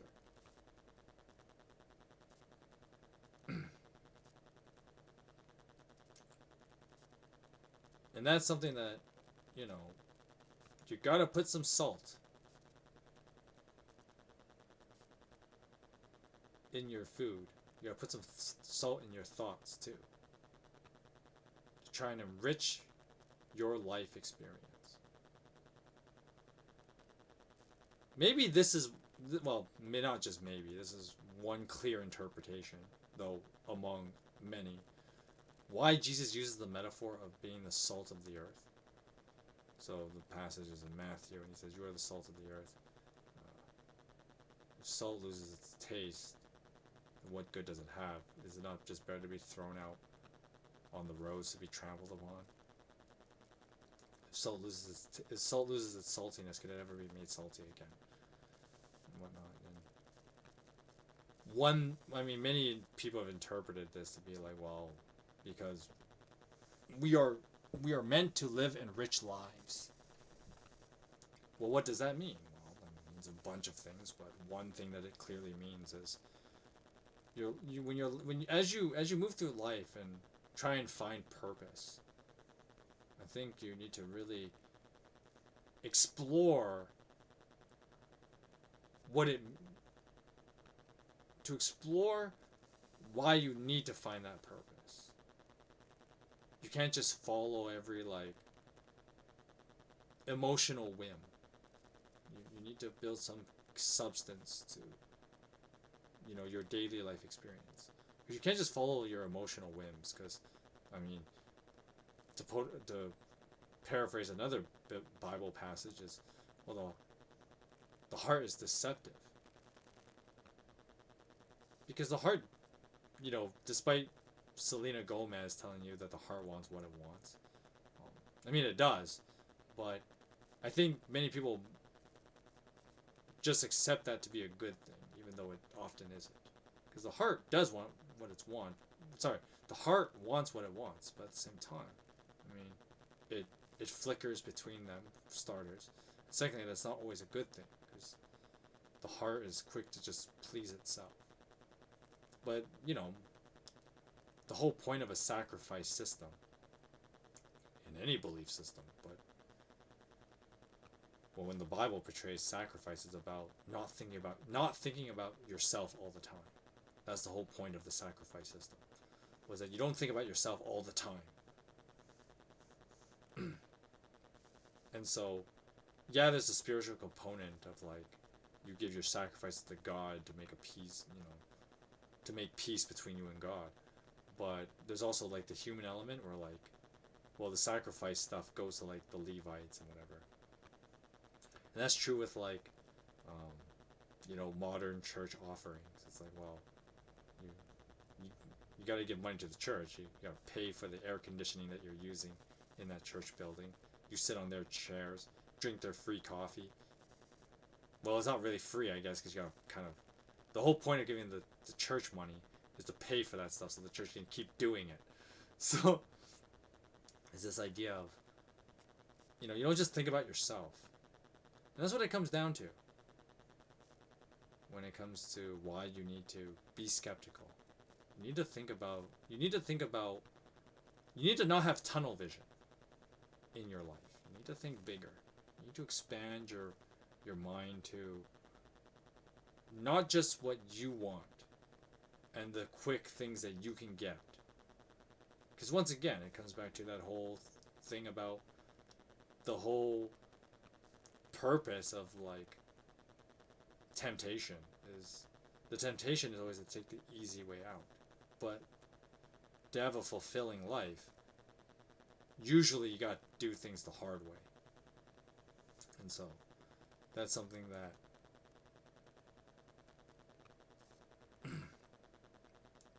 to pursue that, you have to be willing to question. You need to expand. You have to expand your knowledge on things, because you can't just take things at face value all the time. I mean, there's some times where like, okay, it's not a big deal. You can take some small things on face value, but more often than not, you need to always question whatever you're being told, because if you don't, you may find yourself just being led by the whims of another, and you will become someone's slave. And maybe that's what Saint Paul also talks about when it comes to like, you know, that slavery to sin thing. And why, like, you know, when people just indulge in their sexual sin, they're a slave to sin in that sense. It's because, once again, it's just that autopilot thinking instead of actually thinking for yourself of, well, what is good for me? And why is it good for me? Why is these other things not good for me? You know, you should always question that. Always question. And of course, going back to the Book of Jude, even well-meaning people can tell you the wrong things. But that's why we have to pursue, you know, what the Spirit of God, and to know the thoughts of God and what God wants for us, and what God ultimately wants to give us life, and how He wants to do that. To really think and wrestle with those ideas. That is something we have a moral obligation to do. And so question everything. and then like oddly end this whole segment by saying like even question all the stuff I've said, because I mean I don't claim to be like, I don't claim to have all the answers. I mean I just know what I know, and you know another funny gaming reference with Octopath Traveler, the first one. There was that one. This is one scene I always thought was funny, and it's in Haunet's third chapter. Spoilers, I guess, for an. How old is that game? It's like 6 years. It's like 6 years old almost. 5 years old. It's a 5-year-old game. Oh, I guess it's not old enough to be like safe from the spoiler zone. But anyway, in Octopath Traveler, in Haunet's third chapter, when she has to go find this magic herb that might help her defeat the Red Eye. She meets a seer, the famous witch of the town, named Susanna. I think that's her name. And then Susanna's like known to be like a witch who's like a seer or whatever, right? And then Hanet actually meets her, and then the seer basically admits to like, yeah, I'm no seer.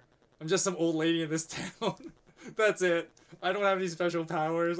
I'm nothing special. Yeah, it's like, I'm a fraud. The whole me being a seer thing, all lies. All fake. And then she says the line that like really like, yeah, it connected. She was like, say what you know. Only what you know. And let everyone else fill in the gaps. And I was like, dude, that's genius. Dude, that's genius. And I think that's something that many people just, a lot of people just fundamentally don't get. Because everybody wants to look cool by saying more than they have to. But of course, when you start doing that, you run into the potential of just, well, saying something really stupid. But I just love that scene when she's like, well, say what you know, only what you know, and let everyone else fill in the gaps. And basically, it was her way of saying that, like, well, the only reason why I look smart is because I know what I know. Everyone else just made up everything else about me. So, the rumors about me having powers, no, not true. It was just that scene always strikes a chord with me. I mean, unrelated note, but that chapter may very well be my favorite chapter of that game. The Haunted chapter 3, the one where she gets the herb and then she has to fight a dragon at the end. That is the best boss fight as well. It's the best part of the game in my mind. I love that scene. Especially the part when she's like, after when she encounters a dragon, she has like a funny flashback. Sorry, I'm like moving away from the topic because we're more or less done. But Hana, she has like this flashback about her and Zanit. Yeah, that's his name, right? Xantha, yeah. I don't know why I said Zanit. I was like combining her name with his. But Xantha was like, and one time I fought a dragon. And then Hana was like, every time you tell this story, you always seem to embellish it more. It makes me think that it didn't happen. And then Xantha's just like, what the heck? I'm like, what do you mean? You don't believe me? And then he says his line and he goes, well, Hana, no matter what story you tell, I will always believe it and I will listen to you every time. And then he goes back to the present day and Hana's like looking at this dragon and she goes, yep, I'm going to tell you this story every day until you beg me to stop. And I just thought that was great. That was such a good moment. It was like, Hana's having like this emotional moment. It's supposed to be like serious. She has an emotional flashback. And then she just has a good one-liner with like so much comedic value. Just to remind you that like, yeah, you're in a game and something awesome is going to happen. So like break you out of that emotional mood and it's time to kick some ass. Like that was a great scene. It's one of my favorite. It's probably my favorite scene in that game. There's a couple other close ones though. I do a whole Octopath Traveler story tier list. Maybe I should do that one day. Of course, I'd have to play through Octopath again, to get a refresh on all those stories. But anyway, sorry. Complete sidetrack, and me indulging in other things, which is also why you should question stuff I say, because I indulge in like the weirdest topics. So you can tell a lot of my philosophy is just wonky with like the weirdest analogies, which is why I sometimes think that like even what I say can be kind of shaky, because I do draw from the weirdest illustrations that no one else would ever use, like ever. So yeah, definitely take what I say with a grain of salt for sure, but you should take that with everyone, because nobody is 100% correct on everything, and anyone who claims that they are, question them.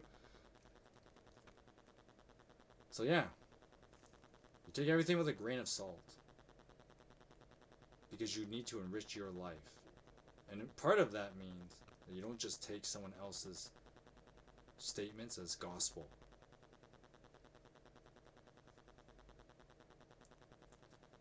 Anyway, that's all I have to really say about that. I don't mind doing some Q&A. Because if there's nothing else, I'll probably end the video pretty soon.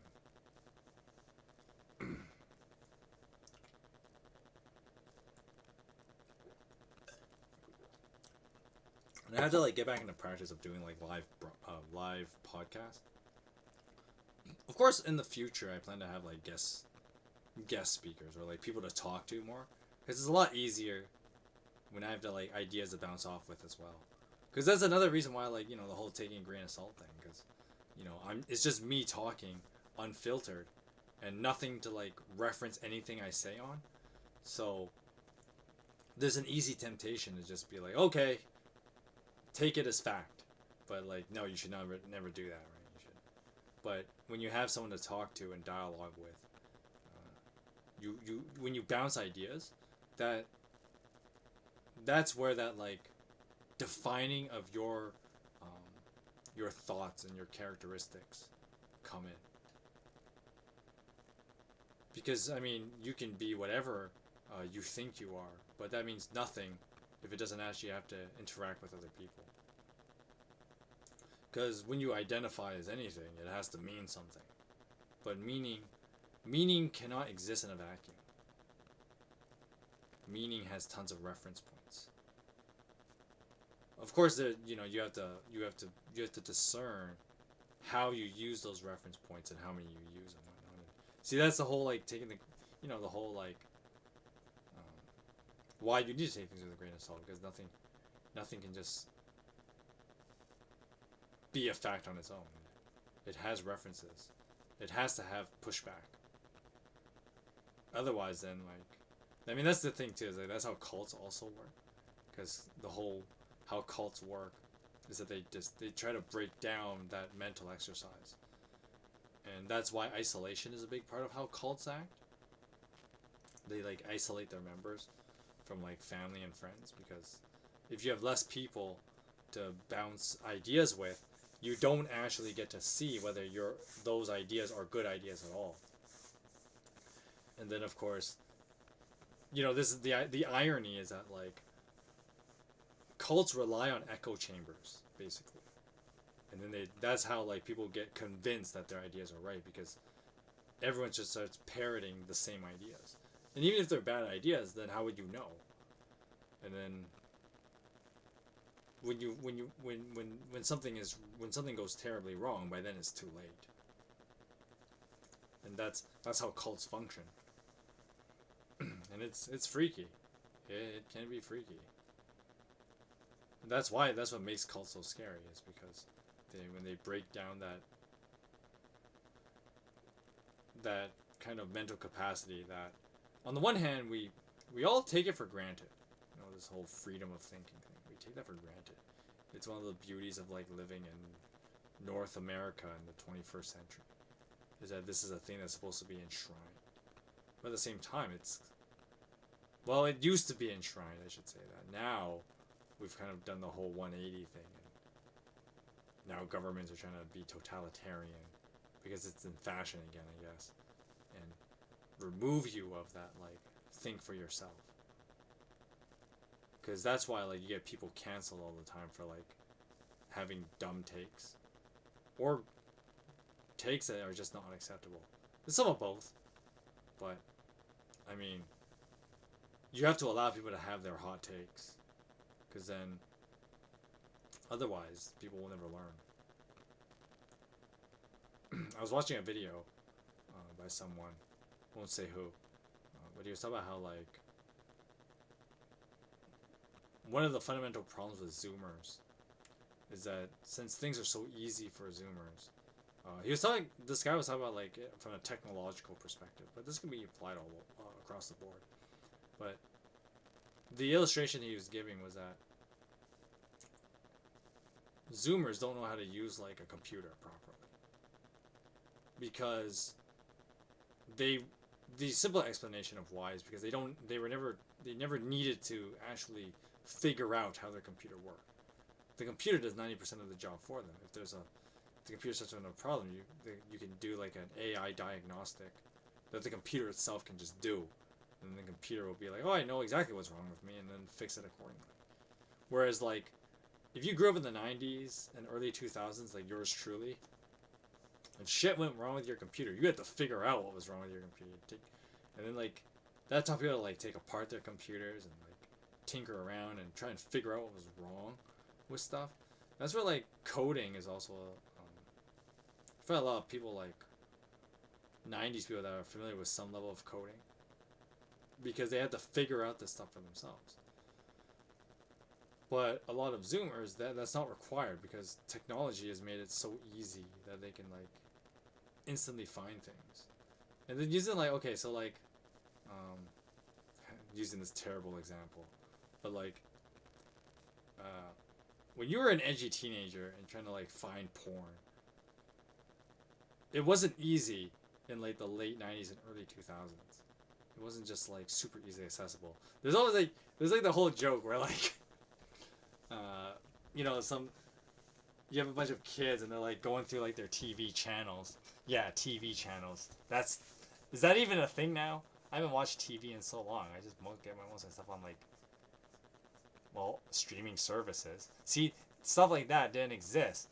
So people were like flipping through TV channels and trying to get like those channels above like the prescribed channels in your cable service. Yeah, mega old reference. But cable service, basically, back in the day, when you had a certain cable provider and they would give you a certain amount of channels, and despite this, there were still some channels that like signals from the provider would go through to your TV, even though you did not have those prescribed channels, because the service level, you may have got like regular cable or whatever. But there are still signals from like higher level, like other channels that your cable company didn't provide you with, but you still get signals from them. And so people would like flip to these, like you would have a bunch of, you know, teenage guys flipping through these channels trying to find like, can I find that like dirty channel, you know, on like channel 116 or something, and they get like the fuzzy image, and and they're like, oh my god, was that a boob or something, like, and you get funny things like that. And then like it was a big deal because people try to figure this stuff out, how to like cut corners of how to like get content. And then like, you know, you have people like the whole fake ID thing. I mean, it's still, fake IDs still exist to this day. Like when some teenagers trying to buy alcohol or something, they make fake IDs. But you don't hear about stories like that as much anymore.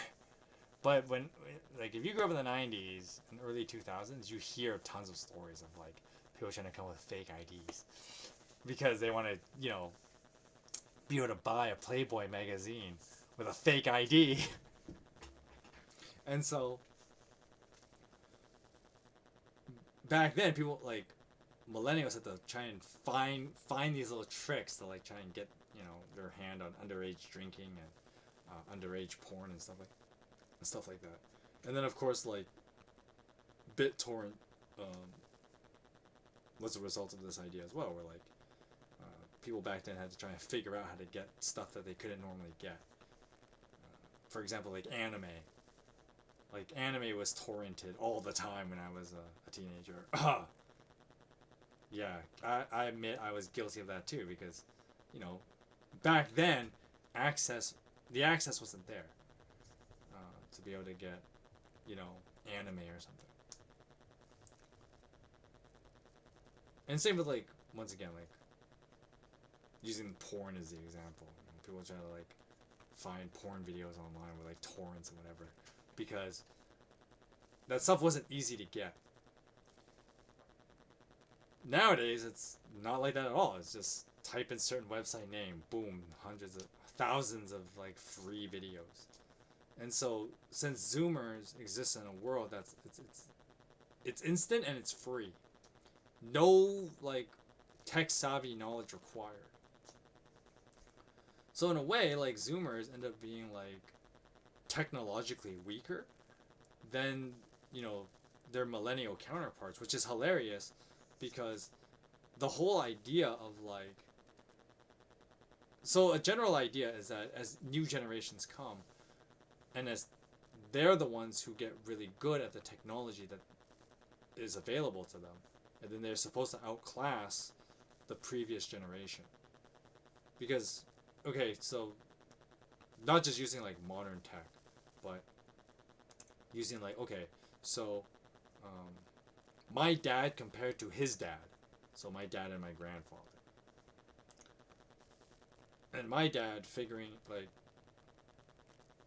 my grandfather figuring out how to use a stove. Because, well, my grandfather, well, he lived in China where they didn't have any of that stuff. You know, how did you cook things, right? You just broil a bunch of shit in a pot and you hope it tastes good. And so, because, you know, poor farmers in China once upon a time kind of thing. That's where my grandfather came from. So, you know, he moves to Canada, and oh my god, like a kitchen. And so you get the kids to figure out how to use the kitchen. Oh shit, you know, the revolutionary technology. A stove. Right? You gotta put the gas thing in, activate the gas. Then from the gas valve, you have to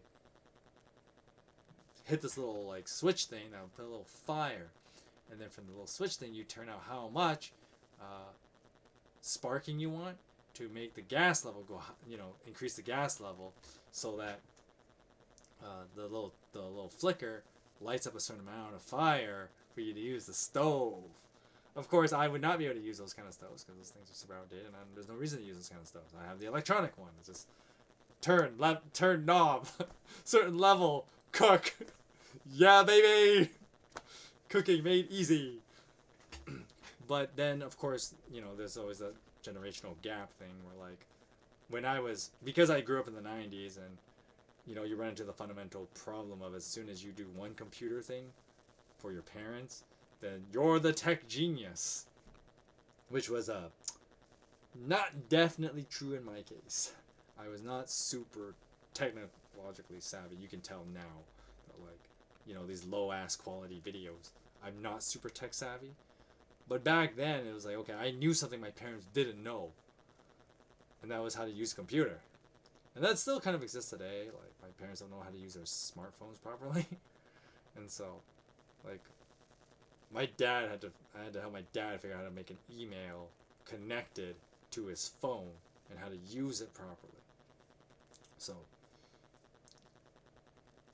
that was just the way, I mean, of course my dad's also a weird exception because he's like a dinosaur, basically. My uncle has no problem, but my dad does. But, you know, that, as generations go, you know, there's old skills that become no longer needed. But then, supposedly the new generation will develop new skills as the new technology shows up. So, for instance, I could not build a shelf by hand. Not easily, anyway. Not without the IKEA, you know, easy to do yourself kind of thing. No. My dad can like get blocks of wood, measure that shit, and then like, saw them properly with with like the simple electric saws. When I say simple electric, I mean like the table saw thing and stuff like that. And my dad could do that. I would have trouble with that, because for me it's like, no, I'm gonna use a set that's like already done for me, and then I'll use, the book to tell me which goes where, and then I just put it together. Easy way. But the thing that my dad knows that I don't know, I also know things with more modern tech, i.e. the computer, the smartphone. But then like, you don't want to run into teenagers like, well, how to use a computer and how to like do diagnostics with like your computer system, and know like when you have lag problems. Well, what is it? Is it just latency? Is it your Wi-Fi? Or whatever. Well, how do you fix that? And then you run into a lot of like young people that have no idea. So like for instance, I was playing Dead by Daylight with my buddy Burke, and he's an example of this. He's a Zoomer, and he does not know how to actually solve half of his computer problems on his own. I'm like, Burke, follow my instructions to the letter and see if this works. And I'm like explaining like what I would think is relatively simple, computing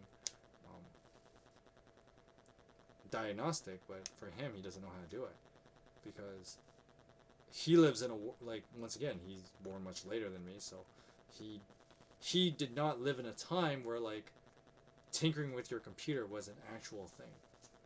It's all done for him, and so he just assumes that like, oh, it might, like, I don't know what to do when the computer starts having these kind of problems, like hardware problems. So it's like, oh, right? Oh, kids. And then that's where like, you get the whole kids these days don't get, right? Because there's some expertise of your age group that. But then the thing about computers is funny, because like computers is in my generation, also exists with Zoomers. And so, but even then, like, computers are vastly different, because the rapid evolution of technology. But that's his own thing. Of course, people will get on my case about like, okay, I don't know how to use how to do like all that VTuber stuff or whatever, right? And how to, maybe if I was smarter, I'd have made myself a VTuber instead of showing my ugly mug all the time. Maybe I'd be more popular that way, but whatever. But just one of those funny things about like why you should always question things, because you need to explore. But of course, I was speaking more from like a philosophical idea, not just a technological one. But like I said, it applies to everything. You have to question why things are the way they are, and then you have to do some tinkering. And this is true of philosophy. You have to tinker with what is being told to you. Why do I need to think this thing if I need to think it? Or why should I reject it if I should reject it? Those are things that you need to think for yourself, and that's why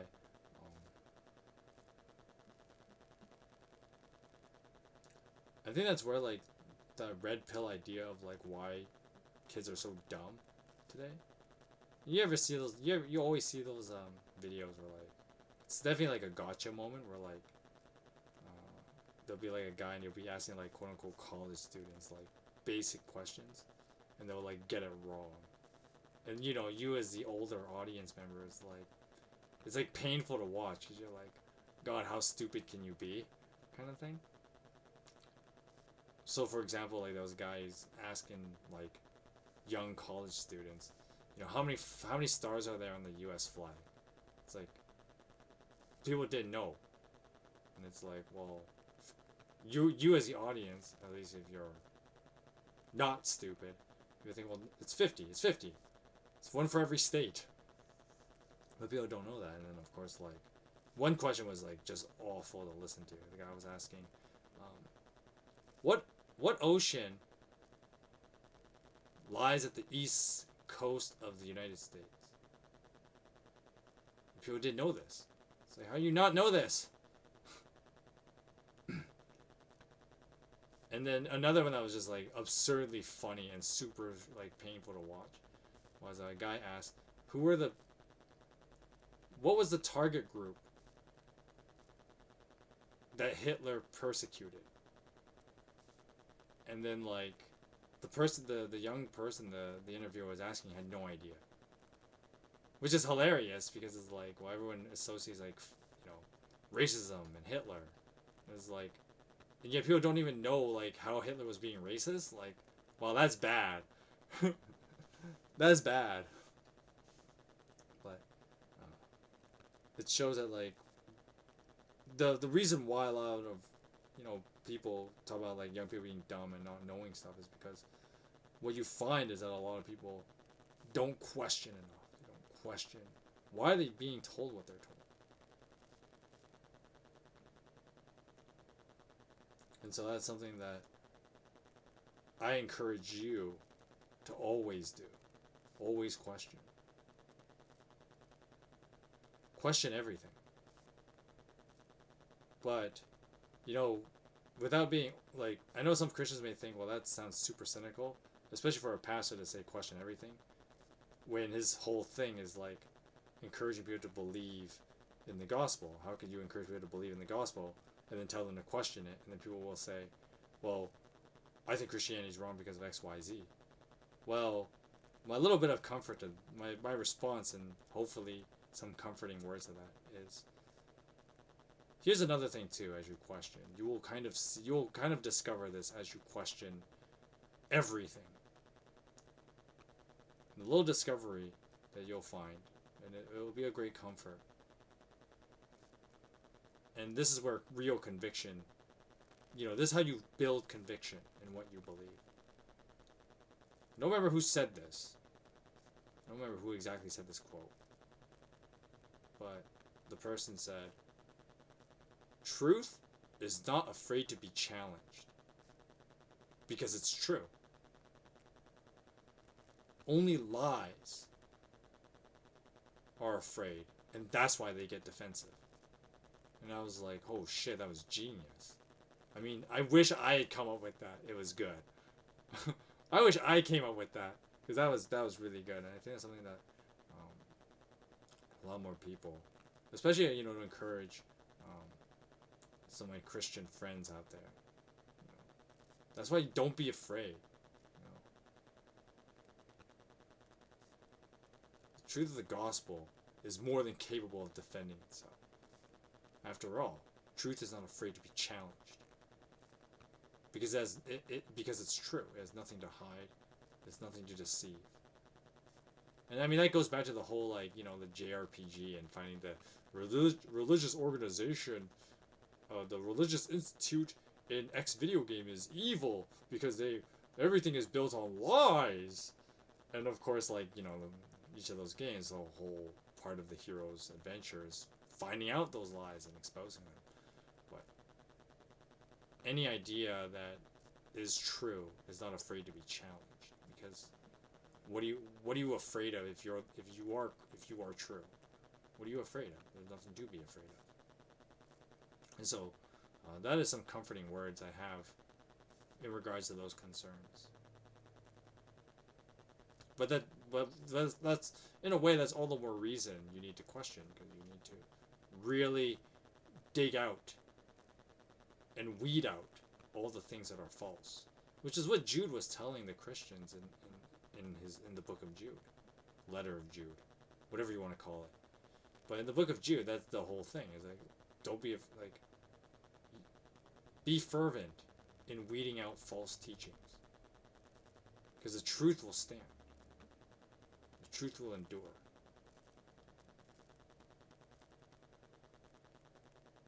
I mean, if the truth is backed by the Spirit, how could it possibly lose? And so, that's something that I think many people just need to be reminded of, because there's too much of this doom and gloom crap. And this one, I guess, like, I don't want to get into too much detail about, like, too specific about this, but, like, in a lot of Christian communities, it's just too much doom and gloom. And it's like, nah, man, like, if you really believe that, like, the resurrection is the reality of Jesus Christ, and with that comes all his authority. That's where his power and authority comes from. That's why we can say that, like, yes, we have authority in Christ because of the resurrection. Well then, how can you possibly be afraid? Who can possibly stand up to that? I mean, that's what Paul was talking about in the Book of Romans. We're like, well, if God is for us, who can be against us? That's exactly what he's talking about. And I've already gone in a huge discourse about this, so I'm not going to go into it now. Go watch that video. But when it comes to truth, even then, like, question. And the truth will make itself known to you. That's how truth gets known. It's because people have questioned. One last little bit of, like, Bible reference to, like, you know, it's good to question because the truth will reveal itself to you, is the famous phrase, the doubting Thomas. Which is, I always found that phrase kind of stupid and weird, because, of course, the story comes from the Book of John, where Jesus visits 10 of the disciples. The reason why it's 10 is because Judas was already dead, so he doesn't count. And Thomas wasn't present. So when the other 10 are telling Thomas, like, we saw Christ, we saw him risen. And Thomas was like, he questioned that. He was like, well, unless I see him for myself and touch the holes in his hands and the cut in his side, I won't believe. And then some people give Thomas shit for, like, the doubting Thomas thing. But the funny thing about that is, all the other disciples doubted too before Jesus appeared to them. Before truth appeared to them. They all doubted. Thomas alone wasn't like alone in doubting. He was just, the truth was just given to him a bit later. But the other guys, like Peter and all of them, they all doubted. But at the same time, that's not necessarily a bad thing. You should question. But the beauty of that also is that when truth is revealed, then you know. Then you know. And that was what Jesus was doing with his disciples. He allowed them to doubt so that when he showed himself to them, they knew. And that's why they were so confident in proclaiming the gospel. That is the same, that's the same kind of thing that all Christians need to go through. We need to have that question. Of course, you know, I know that the danger of that is people falling away from Christianity, and there's a lot of them too. But at the same time, if that doubting phase doesn't happen, then can you really claim that the truth has actually revealed himself to you? Have you actually encountered truth? And that's something that I also am very passionate in caring about, is knowing that, like, well, it's truth. And encountering truth. And that's something that we need to be much more we gotta have a lot more engagement with. I think that's another thing too, where, like, and I know I technically said I was finished, but I guess another reason why it's important to, like, question everything is because you don't want to warp your life, like every bit of knowledge you've accumulated, you don't want to warp it to just be, like, about you. This is where you get that weird funky shit about when people say, like, my truth. It's my truth. It's like, no, there is only the truth, and then, like, fiction. That's it. There's only the two. There is no your truth. It is the truth versus deceptions and lies. And made up and make believe. Because not all, okay, I shouldn't just say, like, everything that's untrue is automatically bad. Because there's some make believe things that can be good. Stories are good, even when they're make believe. So the quintessential quintuplets is good, even though it's make believe. But, you know, but it's still not true. There's truth and there's everything else. that isn't true. But I think another reason why all the more reason to take a grain of salt is that once you to quote another video game, in Phoenix Wright, there's that great line. Once you've eliminated the impossible, all that remains is the truth. I think that's another reason to all the more reason to question everything, because then once you eliminate the impossible, all that remains is the truth, and that's what we need more of in our world, and we need more of that between each other. And if I may be so bold, when we can be absolutely truthful with each other, that is what will make the world a better place.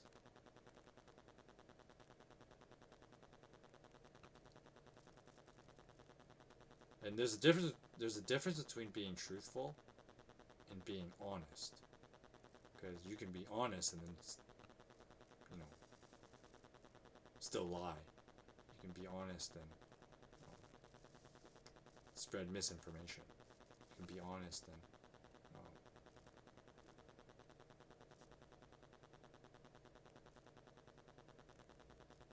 lead people to a fantasy. But truthful is fundamentally about leading people to the ultimate reality of what is. Maybe I'll do a future stream on that. The idea of truthfulness versus honesty. And that there's a superiority, or not superiority, a truthfulness as being the tier above honesty.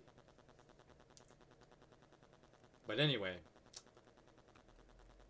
that will have to be for another week, because I'm not going to do a vlog like this, or podcast, or whatever you want to call this.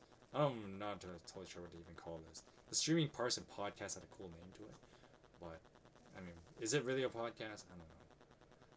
But anyway, with that said, we're going to end this podcast. I won't be doing one next week because I'm going to be at Anime Revolution, which is it used to be called Anime Evolution back in the day in Vancouver, and just an anime convention. I'm gonna be there next weekend. So that means that I won't be here next Friday. So that means next week we'll only have 2 streams. We'll have the 2 Heroes of Might Magic 3 streams on Monday and Wednesday at 2 o'clock Pacific time. So tune into those, check them out, watch me gush over one of my favorite games of all time, and play through Heroes 3. I love that game. You can tell, right? But anyway, Heroes by Magic 3 next Monday and Wednesday. No podcast / reading stream on Friday because I won't be here. I'll try and find something to make it up to you. But we'll see. Because like today I had to like cram in 2 ideas in one stream because I missed last week because I was busy working, cleaning up project. But it's just been busy, so. But the next week it's more because like, oh yeah, going to Anime Revolution is gonna be pretty sick. So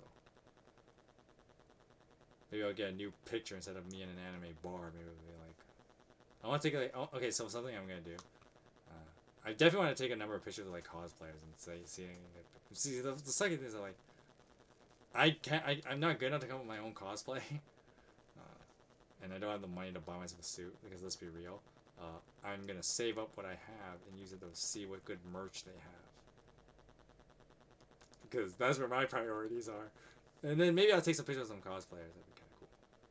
Because I remember I was talking with a buddy, and he went last year, and I was like, "You got any pictures of cosplayers?" I didn't take any pictures of any cosplayers. What do you mean? What do you mean you didn't take any pictures of any cosplayers? What's wrong with you guys? But I'm hoping to get a number of pictures of cosplayers and maybe meet some seiyus. That'd be pretty sweet. So anyway, that's why I'm not gonna be here next Friday. But Monday, Wednesday, 2 o'clock, Heroes by Magic. subscribe and hit that bell notification to know when exactly when I'm on. Because I know I start a little bit late or early on some days. Depends, right? It's shifty, but just how it is sometimes. But until Monday, when I play Heroes 3, I hope you guys have a great Friday night. Hope you guys have a great weekend. And I'll see you guys Monday. God bless you.